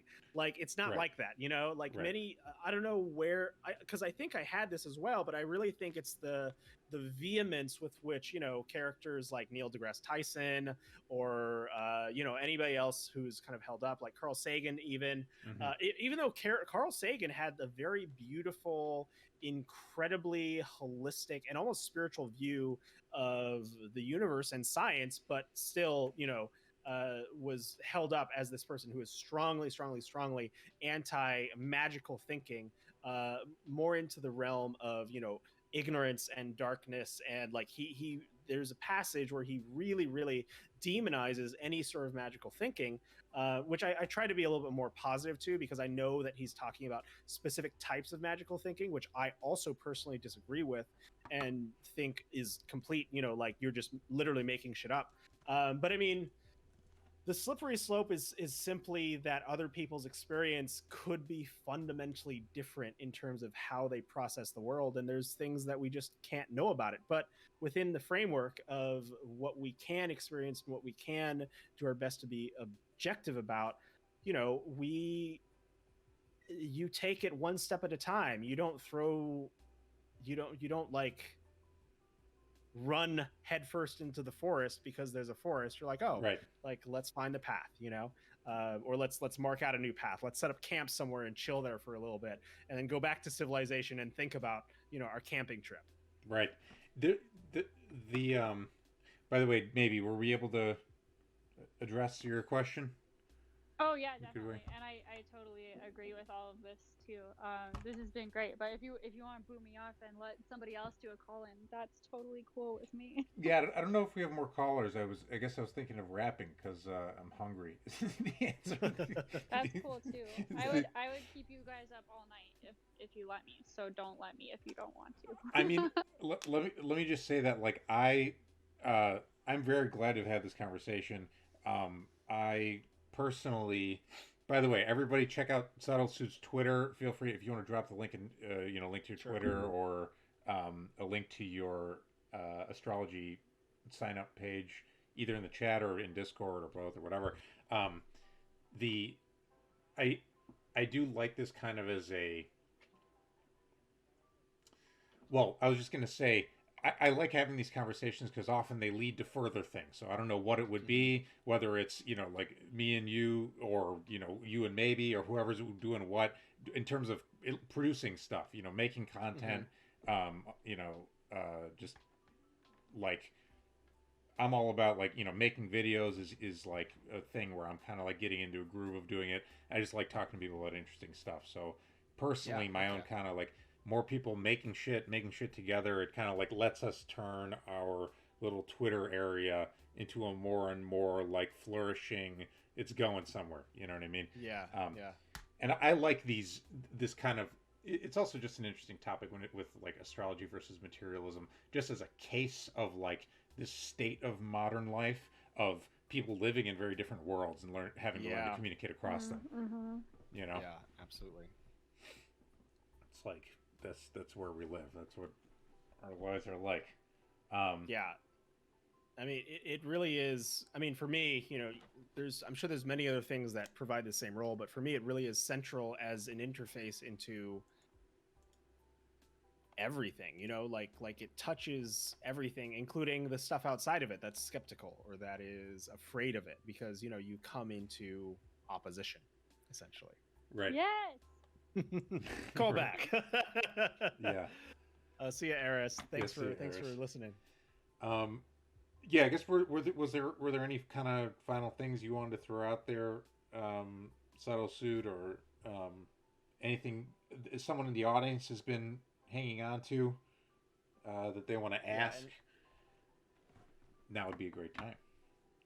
Yeah, I'll give him like 30 seconds, and if not, then I'll throw something out there. Or maybe I'm going to boot you.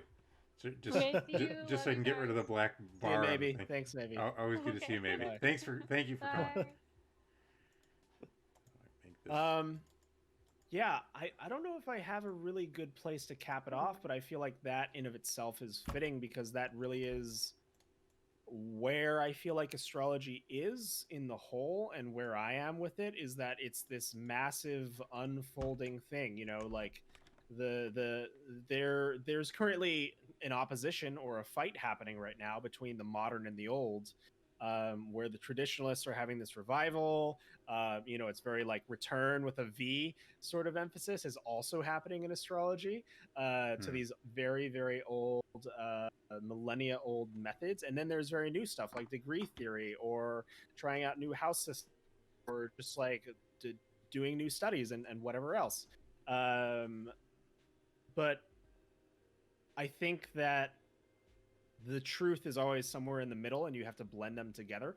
And when we can get there, when we can combine mysticism and technology, when we can combine the old and the new, and when we can sort of sit in the middle of things and look at both sides and decide what works for us personally, I think that is really kind of the beauty and applicability of astrology, but also just like what our culture needs at this point in time, because there is so much division and there's so much oppositional nature and a lot of hostility, some of which is hard to not give into, which I've done a little bit on this stream as well. But like, yeah, I don't know. I guess that's where I'd leave it. Like, there's so much beauty in the world and so many things to explore, and astrology is that for me personally at this time in my life. And if it interests anybody, shoot me a DM for some resources. I've got some resources in my pinned tweet as well that you can check out. And yeah, feel free to hit me up and let me know what you think. And Michael, thank you so much for hosting this. This is fantastic. It's really the perfect environment for these sorts of these sorts of discussions. Yeah. You capped it off perfectly, and it's been a delight to have you. Chat, everyone who's hung on till the end, thanks for coming by. You guys make it happen. This was super fun. I learned a lot. So I will end the stream here, and we'll be back next week with a new guest. Haven't actually picked yet, but something will happen. So good night. Oh yeah, awesome. Night, y'all.